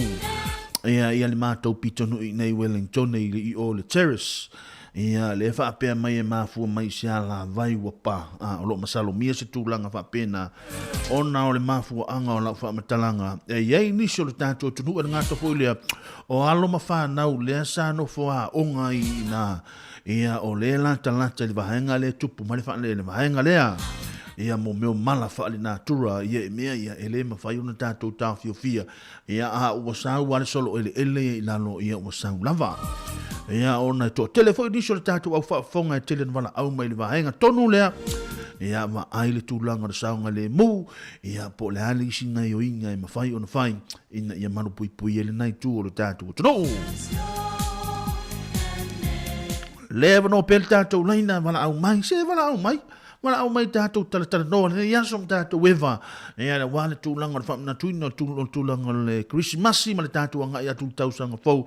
Ea ma tūlanga mai ma, wala au mai po le ale. Le harfa tūlanga ina o le tausanga fau le ale ai. Pe iei se swinga tele, pe iei se swinga lai titi. Ia o hafo ina vahenga le ale toi whaia. Ia o hafo ina vahenga le ama whai ona fōtua i ele ainga.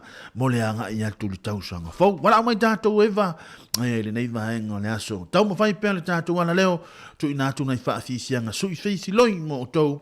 A o tai ato iai pēle ki wisi masi ma le tausanga fau.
Malon ngā lue malon tau a tai le nei vaenga o le wahuli na ua toi sumar whane minuti o na tale le tulai tasi. Tale tulai tasi o na toi tunati leo tātou talafau. Ia ma tuinatu ai pēr tātou porgalame pe o na fuafoina o le nei aso. Ia ma tuinatu pēr tātou leina mo i lātou lo fia mala au mai. Ia ngā ta fo i le awha a pēr ne te iwa le maua sau teimi te mala au mai ai. Ia pēr mana ia le tuu mai o lau whaamianga i lungo le tātou Facebook Live.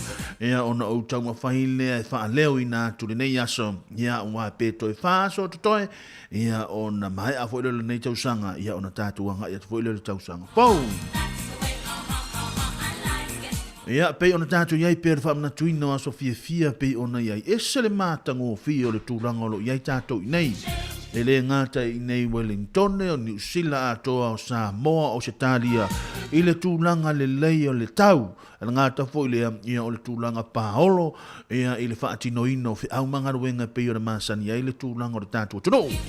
Ai wawa ai atu i Amerika le taimile nei. Whai a sina mase se ia matulanga fo ile le malulu ia matulanga le aisa o iai ia Amerika le taimile nei tano fai ia ai o Taylor wa masani ala le Amerika ia le tulanga o fa foina fo la toki wisimasi ma le tausanga fo e pe ona ia aso fa pe nei la to o le tau malulu nei o le wa iai ia le motele le ia Amerika le taimile nei ia le stete o Amerika i le taimile nei ia mau teilo wailoa fo ilale au le vaenga lai Amerika ona fetu na ia lato porkalame i le aso le nei au vavai atu fo ilungo penga te whailangi sole ta te alofa atu nei ta avale e paka i au tafau isi ta avale sole wa fiu e whaalu isi ta avale lunga i wa maua le mena wa tau fiofi ta avale wa se e mai lalo ia sau ale si ta avale ma sau amata na mai si ta avale i tutu i au tafa tano fai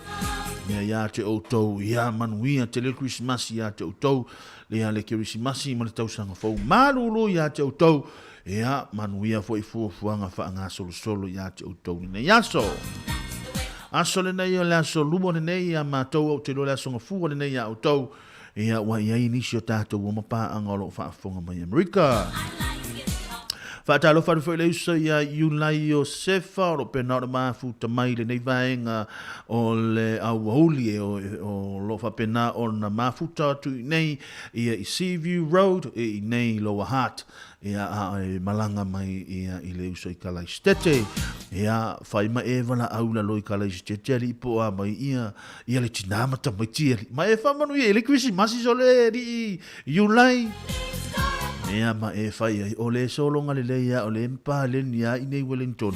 Ma e fai tapena mai lo le ato. Ia o le o ma e fai tapena mai lo le ato i nei Wellington. O Wellington ne a le teilo o le New Zealand ma ho ia le o e iai.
Iwa minuto na tale tula tasio le nei vai ngola woli tale tula tasio fa mai no velo tautua ia ilungo le tatu ala le tasio no tesima le tasi famo mo le tule nganga fa ftai tele la vai tatu tunu mai se lava ia na tatu tamama tina ma tutua ma le no tatu tunu ia lo la tu fa ngai na mai tatu o nanga le na ilungo le tatu frequency le tasio no tesima le tasi famo e whaafonga mai ai i le tautua ma unanga i le aso ma le aso o tale tula tasi ana whama eina le tulanga le tautua e ai o la taula valo whampenau no i lungo penga te whailangi o le a ngai pere tātou tautua se i pa ia le tula e lua mo le atu le nganga le whaatai tele lava i le tātou tunu i le tulanga le tautua tātou toi whiloa e fo i aso a tai au ia o le a fo i se whamtalanga ia o papa fo i le whaafonga mai ia mātou te malu atu malu a whale o tau whina ngalo ia wa lava e poto lava tau tai ia ia lava fo le taimi se ai ai le nganga maulunga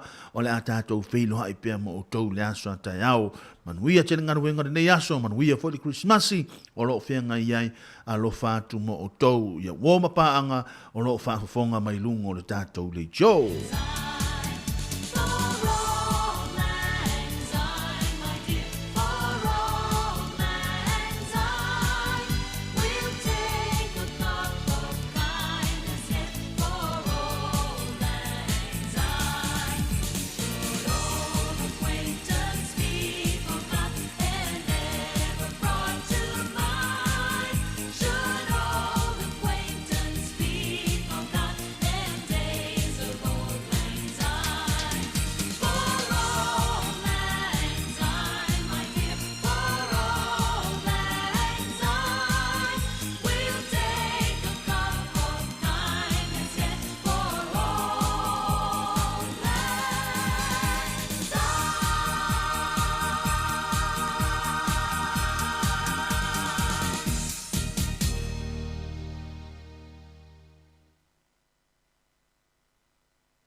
O te toe whaatala whātu le tātua tunuu, e seisi le nei whaopoponga le tutua le siufonga le mua mai Samoa, ta wala ea na telefou.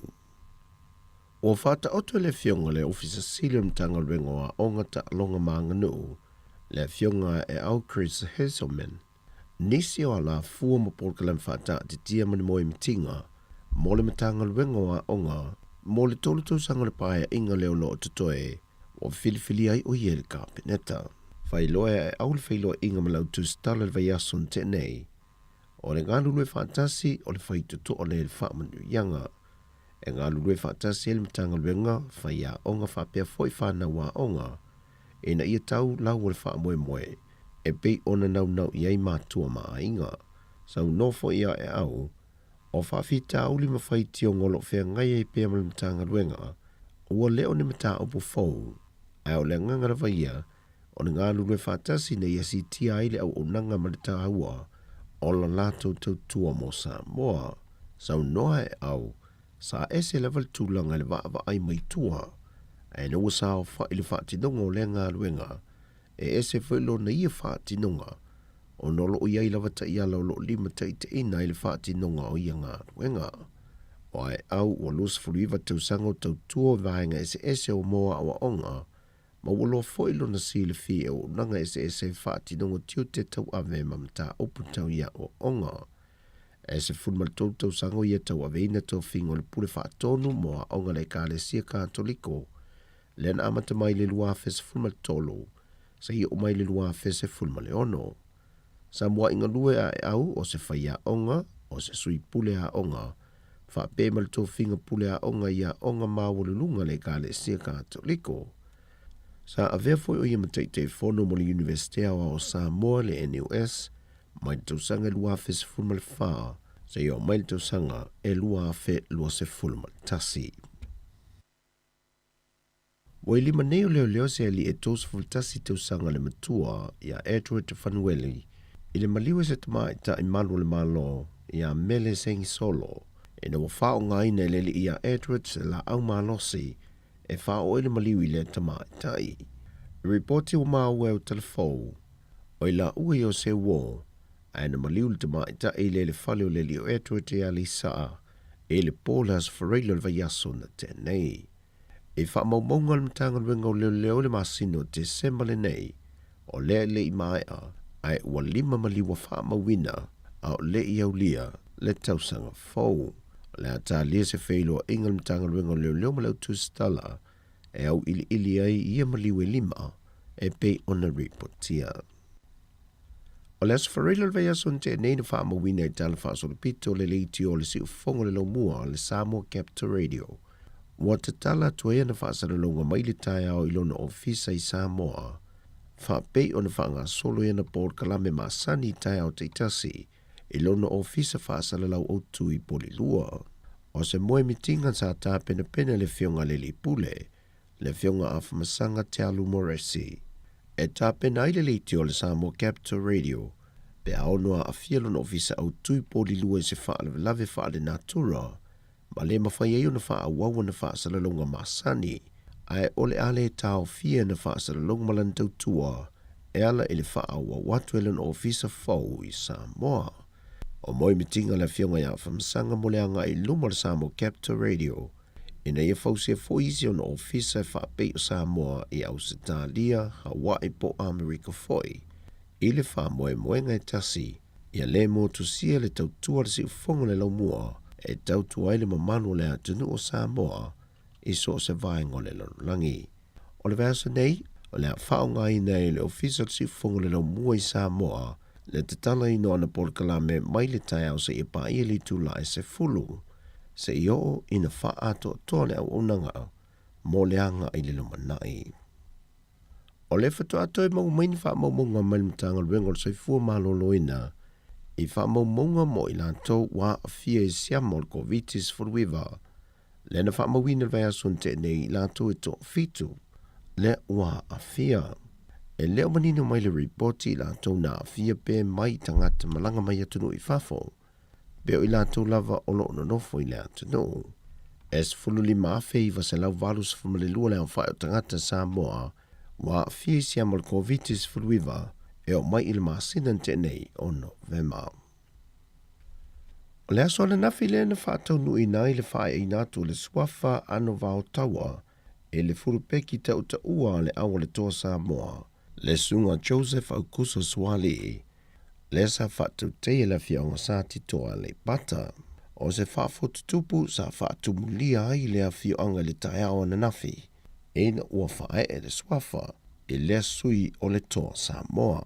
O le itu lai se fulmalitasi le fiafia na nei, o le atau nu waile vaenga mō mua le au o le toa Samoa, au le tolu le vavea o le asolulu, o le atau nu mei whanua leisi vaenga anto o le au, o le afo le itu lai valu le aso toa fiu whaatulanga mai le Port Kalame, o le awhai sau ni ngā lotu wha le malo, le whaatu teia le malu le kale sia kātoliko i mo le vai.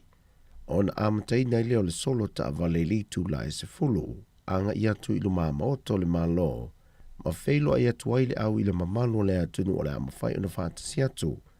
Mai le itu lai se fulma le lua, sa ia pa ia le itu lai lua i le au li lava. O le asunga fua i le whai le a fiafi, o le ato e te liu le au le toa Samoa, o nisi anga i New Zealand, o nisi anga i Australia, ai toi fo i atu nisi o lantu i lantu konkarate i Peritania. O tala fawia mai Samoa manuia ni yaso le tātou tunuu, fasoi foia.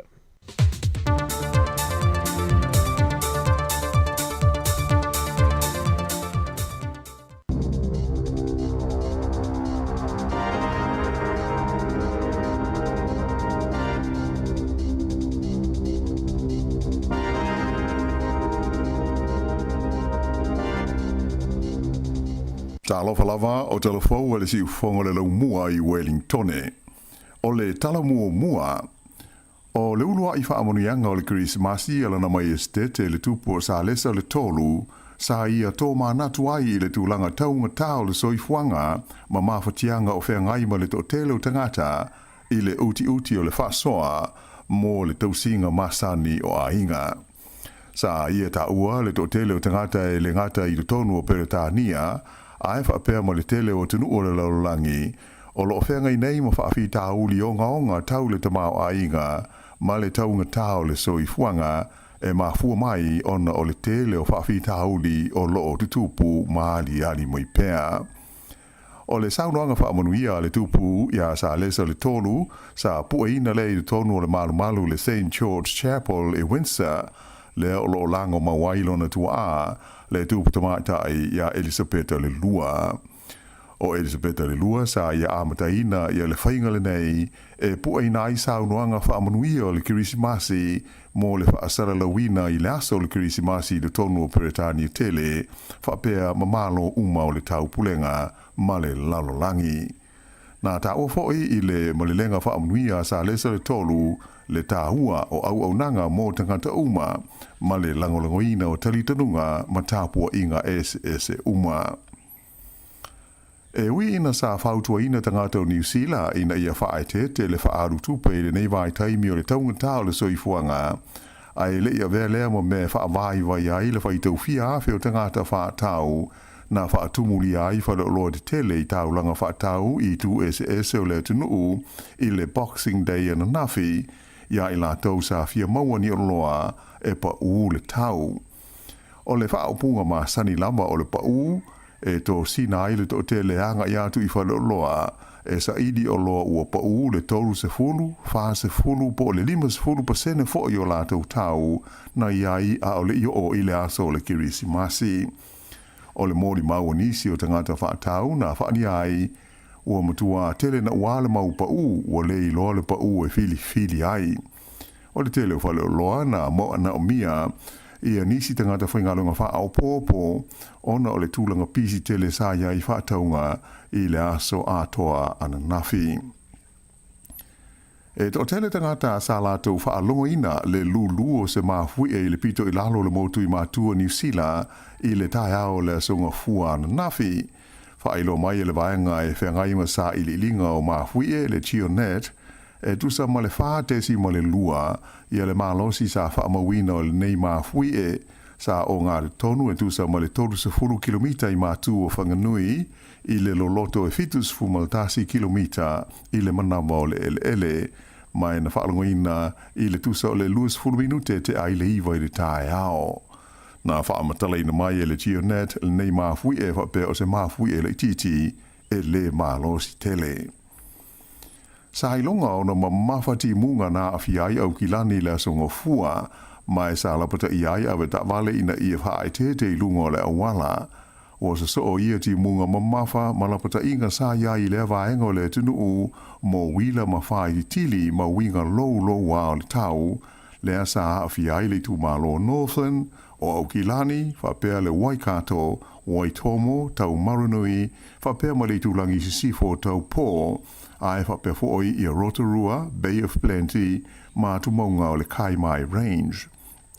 Sa malo ia mai fo'i e le ofisa o le tau, le Met Service, le mamafo ti munga, a to ai fo'i ma le Hale, e a awhi ai nisi vaenga i le vao le tulai lua i le fia nafi, e o mai lava i le tulai iwa i le po na po.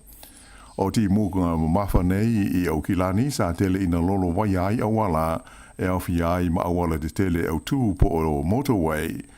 O le mamafa o ti munga sa tāpuni ai i le lei na ngavale o le awala tele numele tasi Mount Wellington ma whautua ina ai le leo le tunu whemalanga ai ina ia mutua whaai te i lunga o le awala. Peita ai e iai vaenga o New Zealand sa ma tele a ina whiololo ia ma le lei lava tūlanga o le tau i le aso malo loa nafi. Ua maliu i le whana mai le tangata lea na manua tinga ina ina ua mū te taawale i taranaki le tae ao le asonga fua. Na tupu le whalabelawe pe tūsa o le luas furu minute te ai le fitu le tae ao ina ua mū te taawale i le awa le tele numela tolu po le State Highway 3.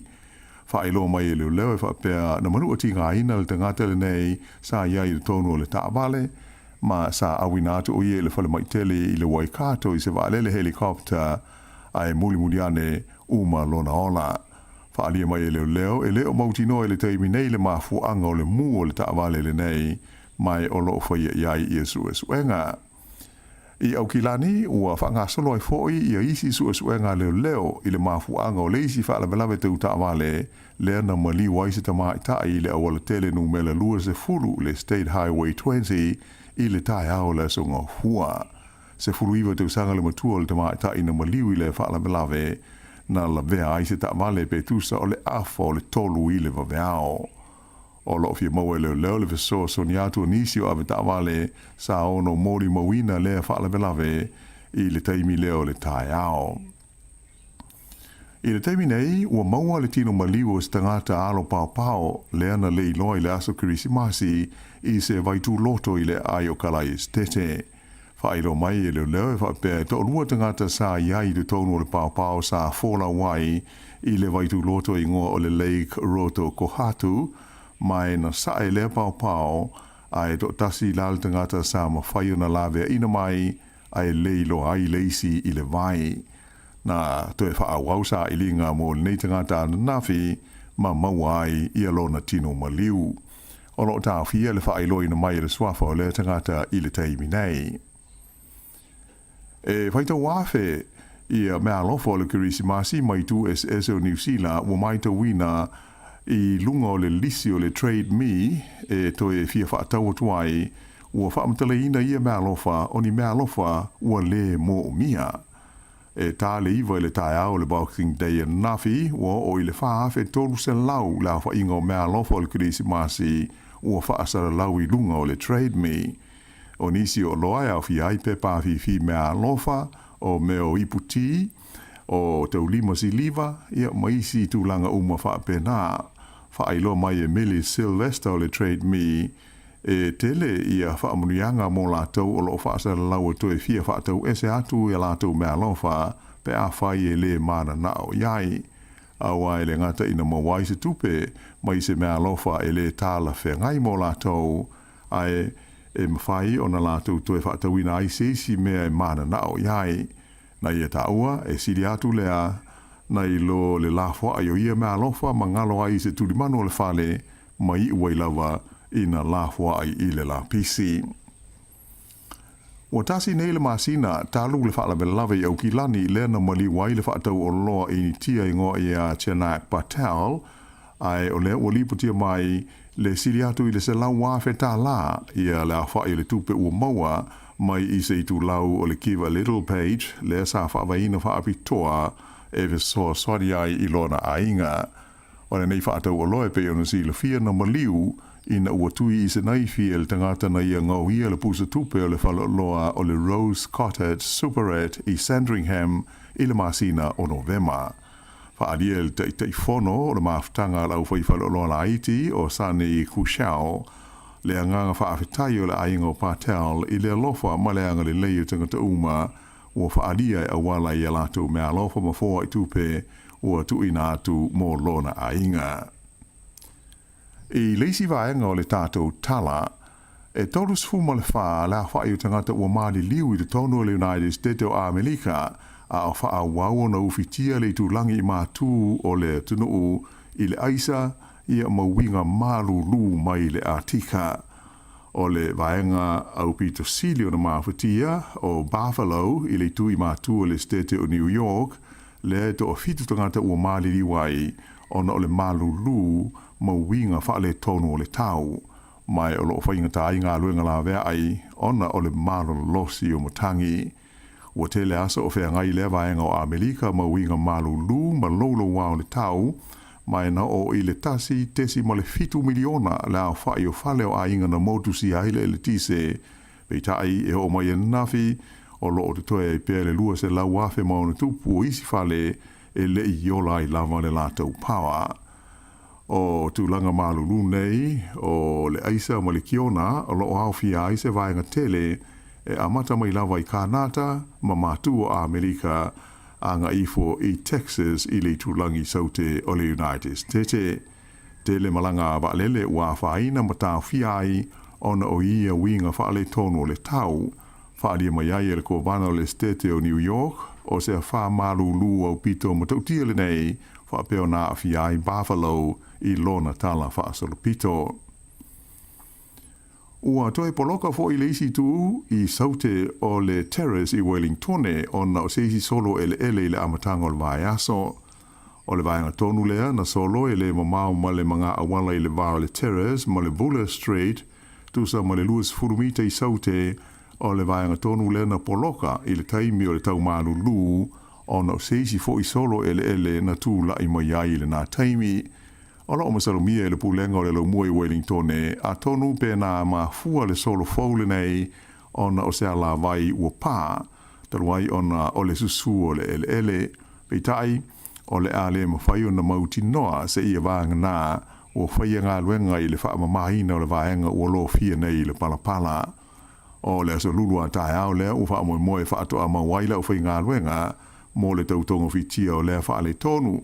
Ai mōri teimi nei, na tā o mai e whapea o loo mawhai awe tā wale o na whao ngā ia nisi awala e wheo wa ai.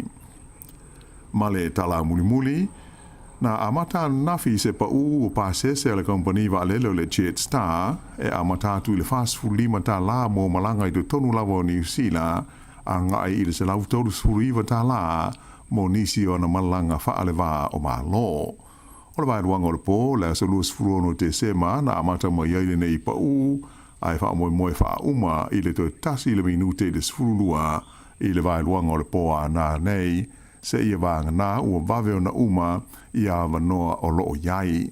Wha ailo mai le kompani o aso ma teimi mō malanga i pāsese pa u nei, e amata atu le wha ai unga o Januari, se ia o i le vairuanga o se tema o le lua awhe luas ful tolu, o loo whautua ina tangata uma, e fia whata wai, a ma whao ngāle nei pa u, ina ia sila le lei ma manino i tuutuunga o pāsese pa u nei, a o lei whata wina. O nisi o pāsese o loo mawai, a o fia ai le fast food lima tā la mai au kilani i Dunedin, lima sfurua tā la mai au kilani i Queenstown, ai o malanga whaale wao ma lo, e au fia ai le pāsese se lautolu iwa tā la mai au kilani i le Gold Coast, ma au kilani i Sydney e se lau fast fulma le lima tā la. Ea o le whaingole nā o talafou.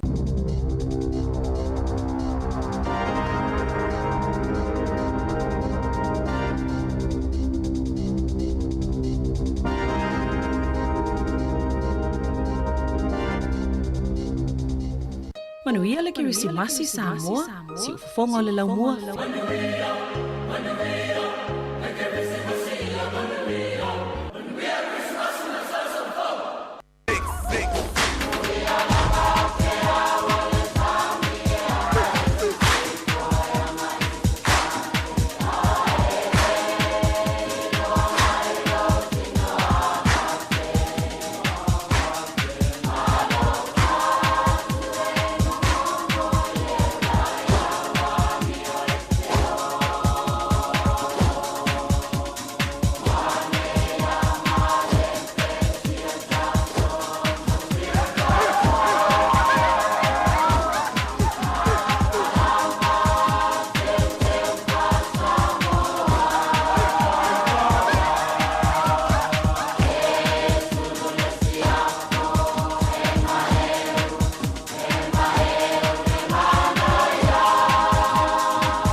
Ia, le nau whaafonga ma le tātou atono o ia le tau le awina to muli o tātou talafou le nei vaenga o le wauli.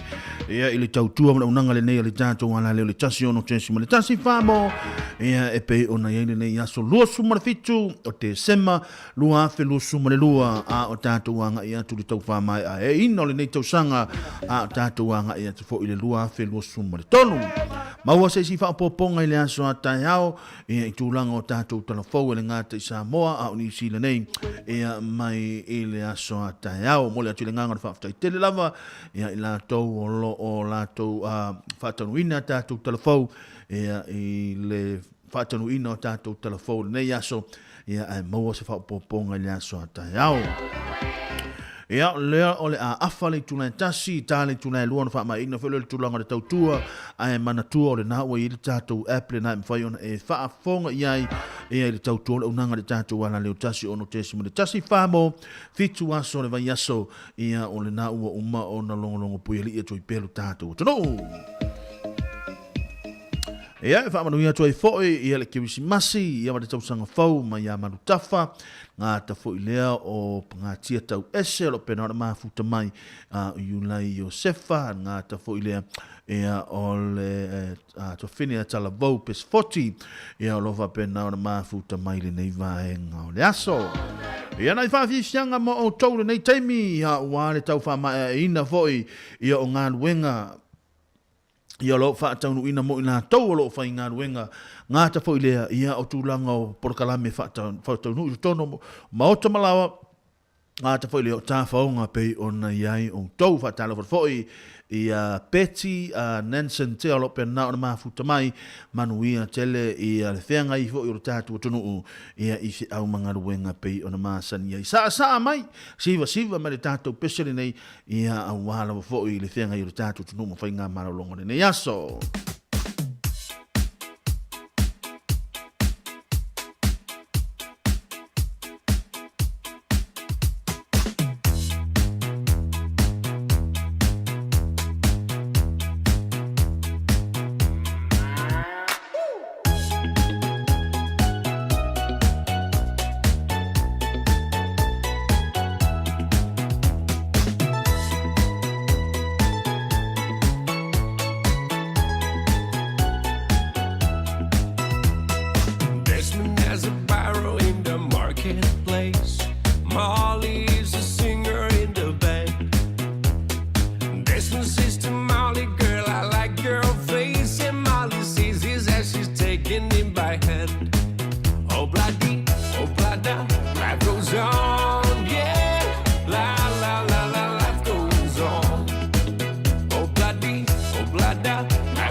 Molly's the singer in the band.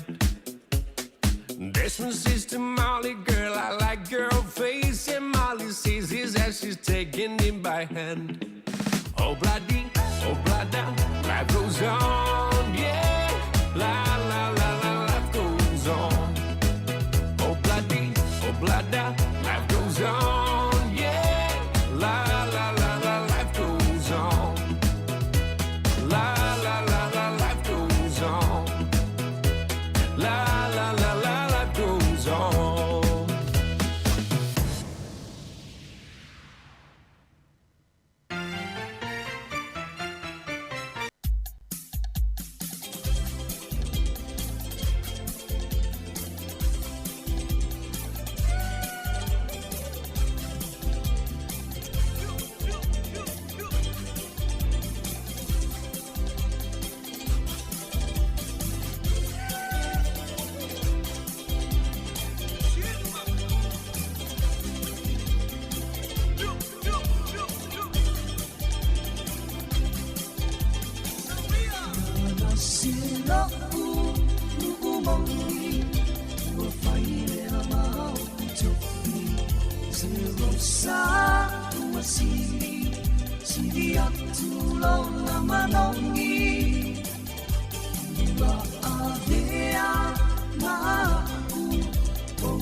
Asia ta taunanga tangaloa ma le pese fa ingo ino vi ingo manase le no moni ia pe ona ia ile nei vai ngole holi ia ile tau tau nanga de tatu wana le tasi ono Jesse ma le tasi fa mo i lunga o lana penga ta whailangi e pe ona ia lana tau tua le nei vai ngole holi ma tau tau whalofa ma whaata lofa atu le pa ia maulunga o le tatu tunu ma lore ngānu lue ma lore ono sai ia ila tau o lo whea ngai pe au manganu wenga pe ona ma sani ai ngā ta fwoi lea ia o le tō tele la mo le tatu tunu o lo whapena o le whea ngai ma whainga ma lo longo le nei aso au ale whea ngai e fwoi o le tatu tunu ia ma le whaamna tuina o le Krismasi ma le tatu wanga i antu i le tausanga fau Mori atu fwoi ia whaamnianga ngā ta fwoi lea ia o le sunga ia Semintone whapea fwoi tina e wha Sofia ma ngā lo pena o mafuta mai i Amerika le nei vaenga o le woli ia manuia fwoi le Krismasi ma le anga ia tu tausanga fau ia i le nā tausanga le tātou whainga malanga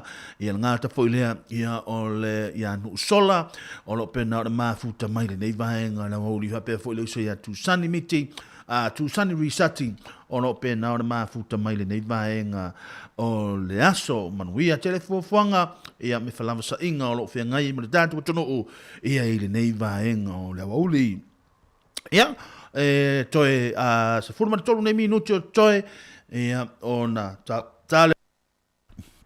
tale le tulae lua ia ona wha mai ina fo le tūlanga o le tau tua ia ina i vaenga la itim whai ona so soni fo le tūlanga o le tātou tono ia lea o le a tātou wangai atu fo le tausanga fau ia o malava vaenga sa mawhai ona tātou mawhai ona tātou whaatau nuina le nei tausanga ia tātou whaatai lea lofa ma leanga le leo lea liing lea uma mawhai ona tātou whaatau nuina ia vaenga na tātou mana tunatu mo tātou mo miti iai e mawhai ona tātou whaatau nuina ia o hafo i vaenga sa le yo o iailo tātou marosi ia o te iloa o le a mawhai ona toe soso ni mai fo tātou tapa au le langi ni tausanga fau ia i le ola ma le malosi ina ia mawhai ona au sia ia vaenga le lei au wale atina ino tono tātou ainga ia mātou te talo fo ina i mawhai ia o a fo ini vaenga no tātou tutupu le nei tausanga ia o le a tātou wanga atu le tausanga fau ia ina ia mawhai o na tātou whaaleia mawhau ia whaafitauli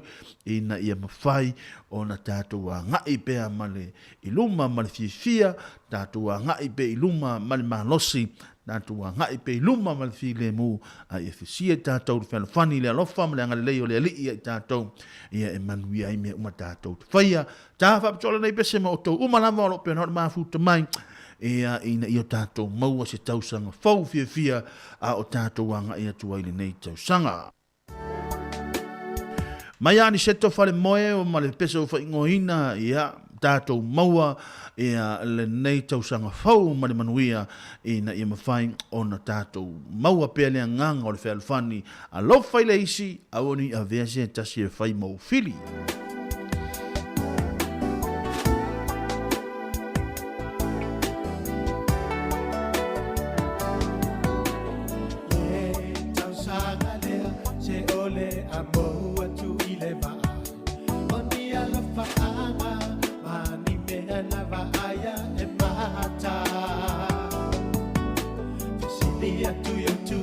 Oi, po ole ainga e pele le fatu, au le i tuku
ani seta fale moe manai pespesenga nei vaenga o le awa uli a wale whenga i ro tātou o tuno o.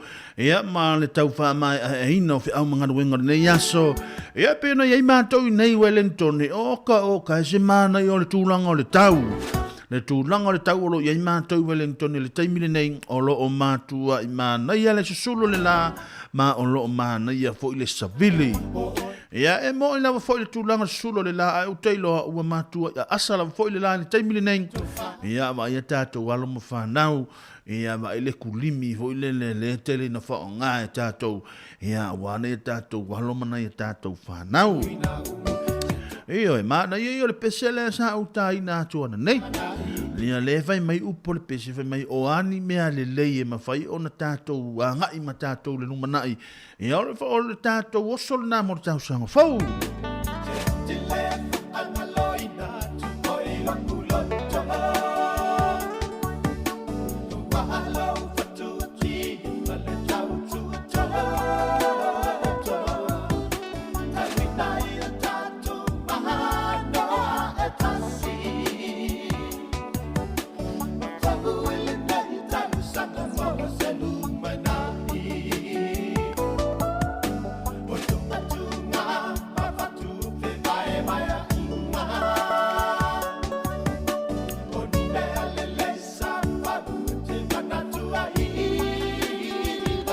Na o ani mea le lei sa fau ia mana tuaina. Le ia mo le tātou whainga malanga e alo tātou o tunu uri. Nei tau sanga.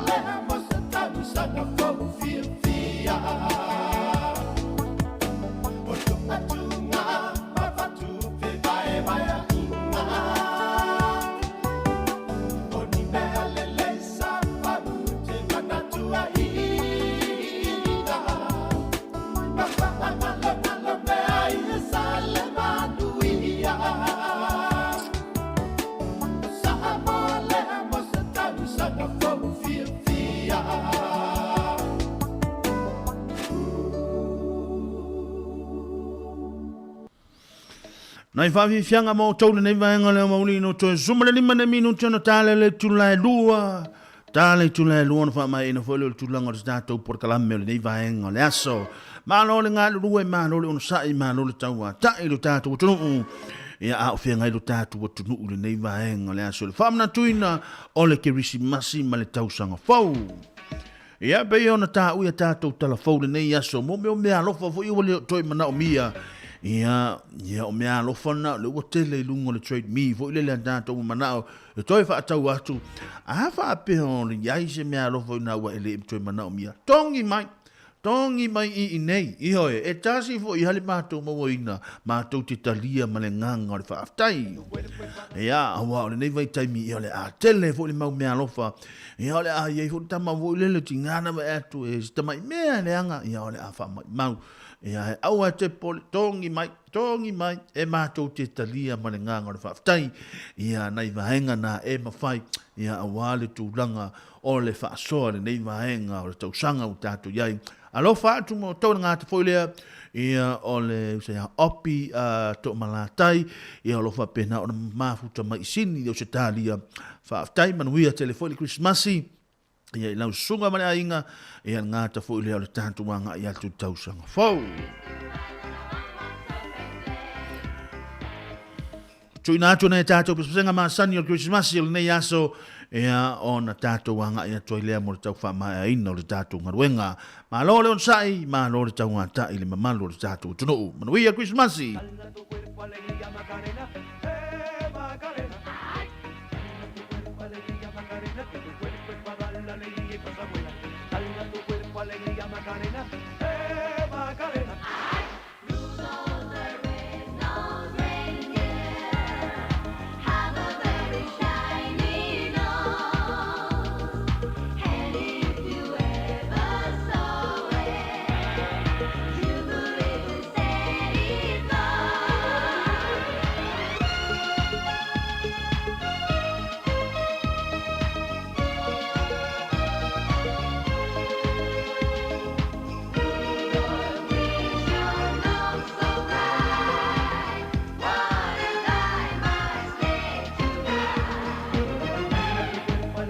Macarena, que tu cuerpo es para dar la alegría y cosas buenas. Dale a tu cuerpo alegría, Macarena, Macarena. Dale a tu cuerpo alegría, Macarena, que tu cuerpo es para dar la alegría y cosas buenas. Dale a tu cuerpo alegría, Macarena, Macarena.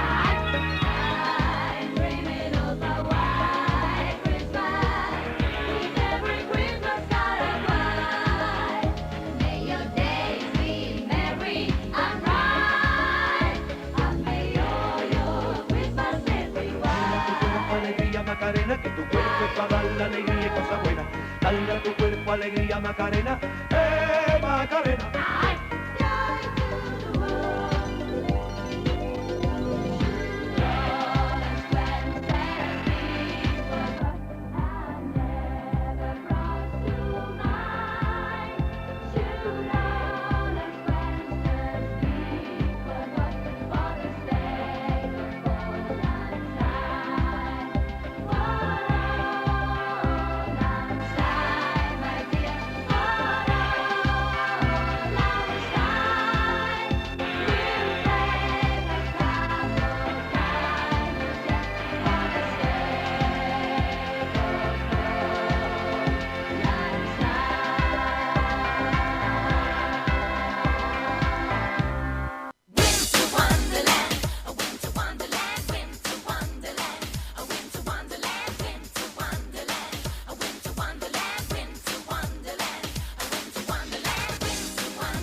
Ya, le ua na mana fai tulanga le tātou porkalame le nei vaenga o le wauli toe fitu tātou minuto na tātou le tula lua ia ai le tātou lo whaanga le nei fia momoli le nei vaenga le wauli ia i le uso ia mō masefa uso mu ia le uso ia mō masefa a whaapeo le nai te lua whaafonga mai whaafonga le lei mai lava o le moli mai anō whaanga ia o le toe ina mai Amerika ngā ta fo ilea ia le tinaya fa o se fia mo o lua ma ia fai mai e te lua no nofo le lei le fale. Awa nei lua hoi se mea nei te nei te iwa lua lawe vea ai no nofo le fale ia alofa atu fo ia oli ia ngātu fo leo ata ia fa pea le atali ia junior semintone ia o le mafuta atu i nei porirua. Alofa atu fo i mo o lua ia i le tūlanga o lo iai fo i le tau manu lua ia te tau nai Amerika. Ia ele ngā mo lunga o lo tau maua pere kiusi masi tau sanga fau manuia ia i nā vahenga o le atunu o lo tau alalampa pa o iai whaftai lava. Ia le tūlanga le nei vahenga o le mauli mo le atu le nganga whaftai tele lava le tātu o tunu ia i le tūlanga fo i le soson mai le tūlanga o le tātu tau tua le nei vahenga o le aso e ile nganga maulunga ia sa fa malieina ia le loto fo i ma le tau mau fina ngalo i se tau tua le o nei ile nei vaenga o le awauli. Ia ila foi taimi, ia ele a toa il tūlanga le aunanga, ia i mātou, ai mātou te matua atu i nā, ia te outou, ia o ta māma tina mātua ngā ta foi lea, ia le au whaafafonga le Samoa Capital Radio, ia o le a mawalunga i pēa lo tālanga le tātu o aunanga, ia i aso whai mai, ma le anga ia tu lumo le nei tau sanga. Tau ina ia manuia tele le Krisimasi, ia ngāta fo i leo le tātou anga ia tu li tau sanga fau, ia ina ia tātou maua, ia ni whaanu manga le leio le nei tau sanga, ngāta fo i lea, ia o lo tātou toi a mata o lo tātou sale la tau sanga, ia a wale anga ia i pei lumo tātou a inga. Whaamanuia atu whoi, ia i la tau, o lo whaapena o lo whaafonga mai, ia i tua fio le nei lalo langi, o lo a vea pea, ia le nei lava la leo e whaima whafonga, ia e whaima le tio whaalongolongo, ia i to tono maota malawa ngāta whoi lea, ia so se mahenga o lo whaapena o no tau ngānu e ai. Ia tauina ia manuia, tele le nei mahenga o le aso, ia mafuafuanga mana tua, ia mo i la tau o lo ia la tau ta whaonga o lo whaamana tuino le nei aso, ia tauina ia manuia tele ta whaonga o lo whianga i mautau, alofa atu whoi, ia i la tau umalama o lo mafuta mai, ia ngāta whoi lea, ia alofa atu whoi o mātou ahinga i Samoa, o tātou ahinga i Samoa, ia o ahinga i Ausitalia, o i la tau o lo nofo ma ngaruenga, mō ngaruenga whaavai taimine nei atono o, ia a o lea o malanga atu o lātou a lea o lo i Samoa o lātou teitolua ia mawhanau ia whapena o na manuia tele le whiangai o lo tātou atunu ia i whi au mga luenga e pei o na masani. Iai manatua po a lava ngā luenga e te whaia le nei aso a le sainia lava le tusi a le saini a ao lava le tinao le ainga e le mawhai ona e ioi. A le mawhaina i oere tina le ainga, e le mawhai ona furi la walu i mea lo e manao iai. Tauna ia manuia tele le nei vaenga le aso, a lofa atu mo o tau, ia, wha maa ngalo mai se au nanga, ia a lo tau au auna le nei aso, Jeremia tapu maa nei le nei, a lofa atu mo o tau, wha tau wha soifua ia.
ia ua whamanga mai.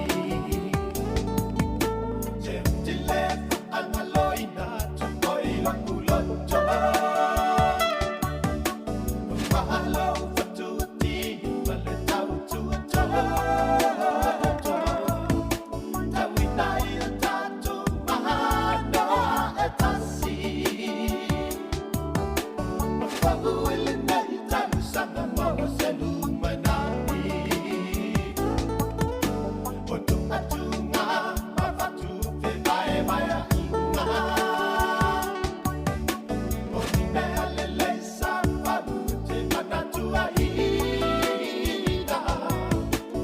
Mawhangalo mea ia sa le manuia. O saha mo lea mo se tau sanga fau fia fia.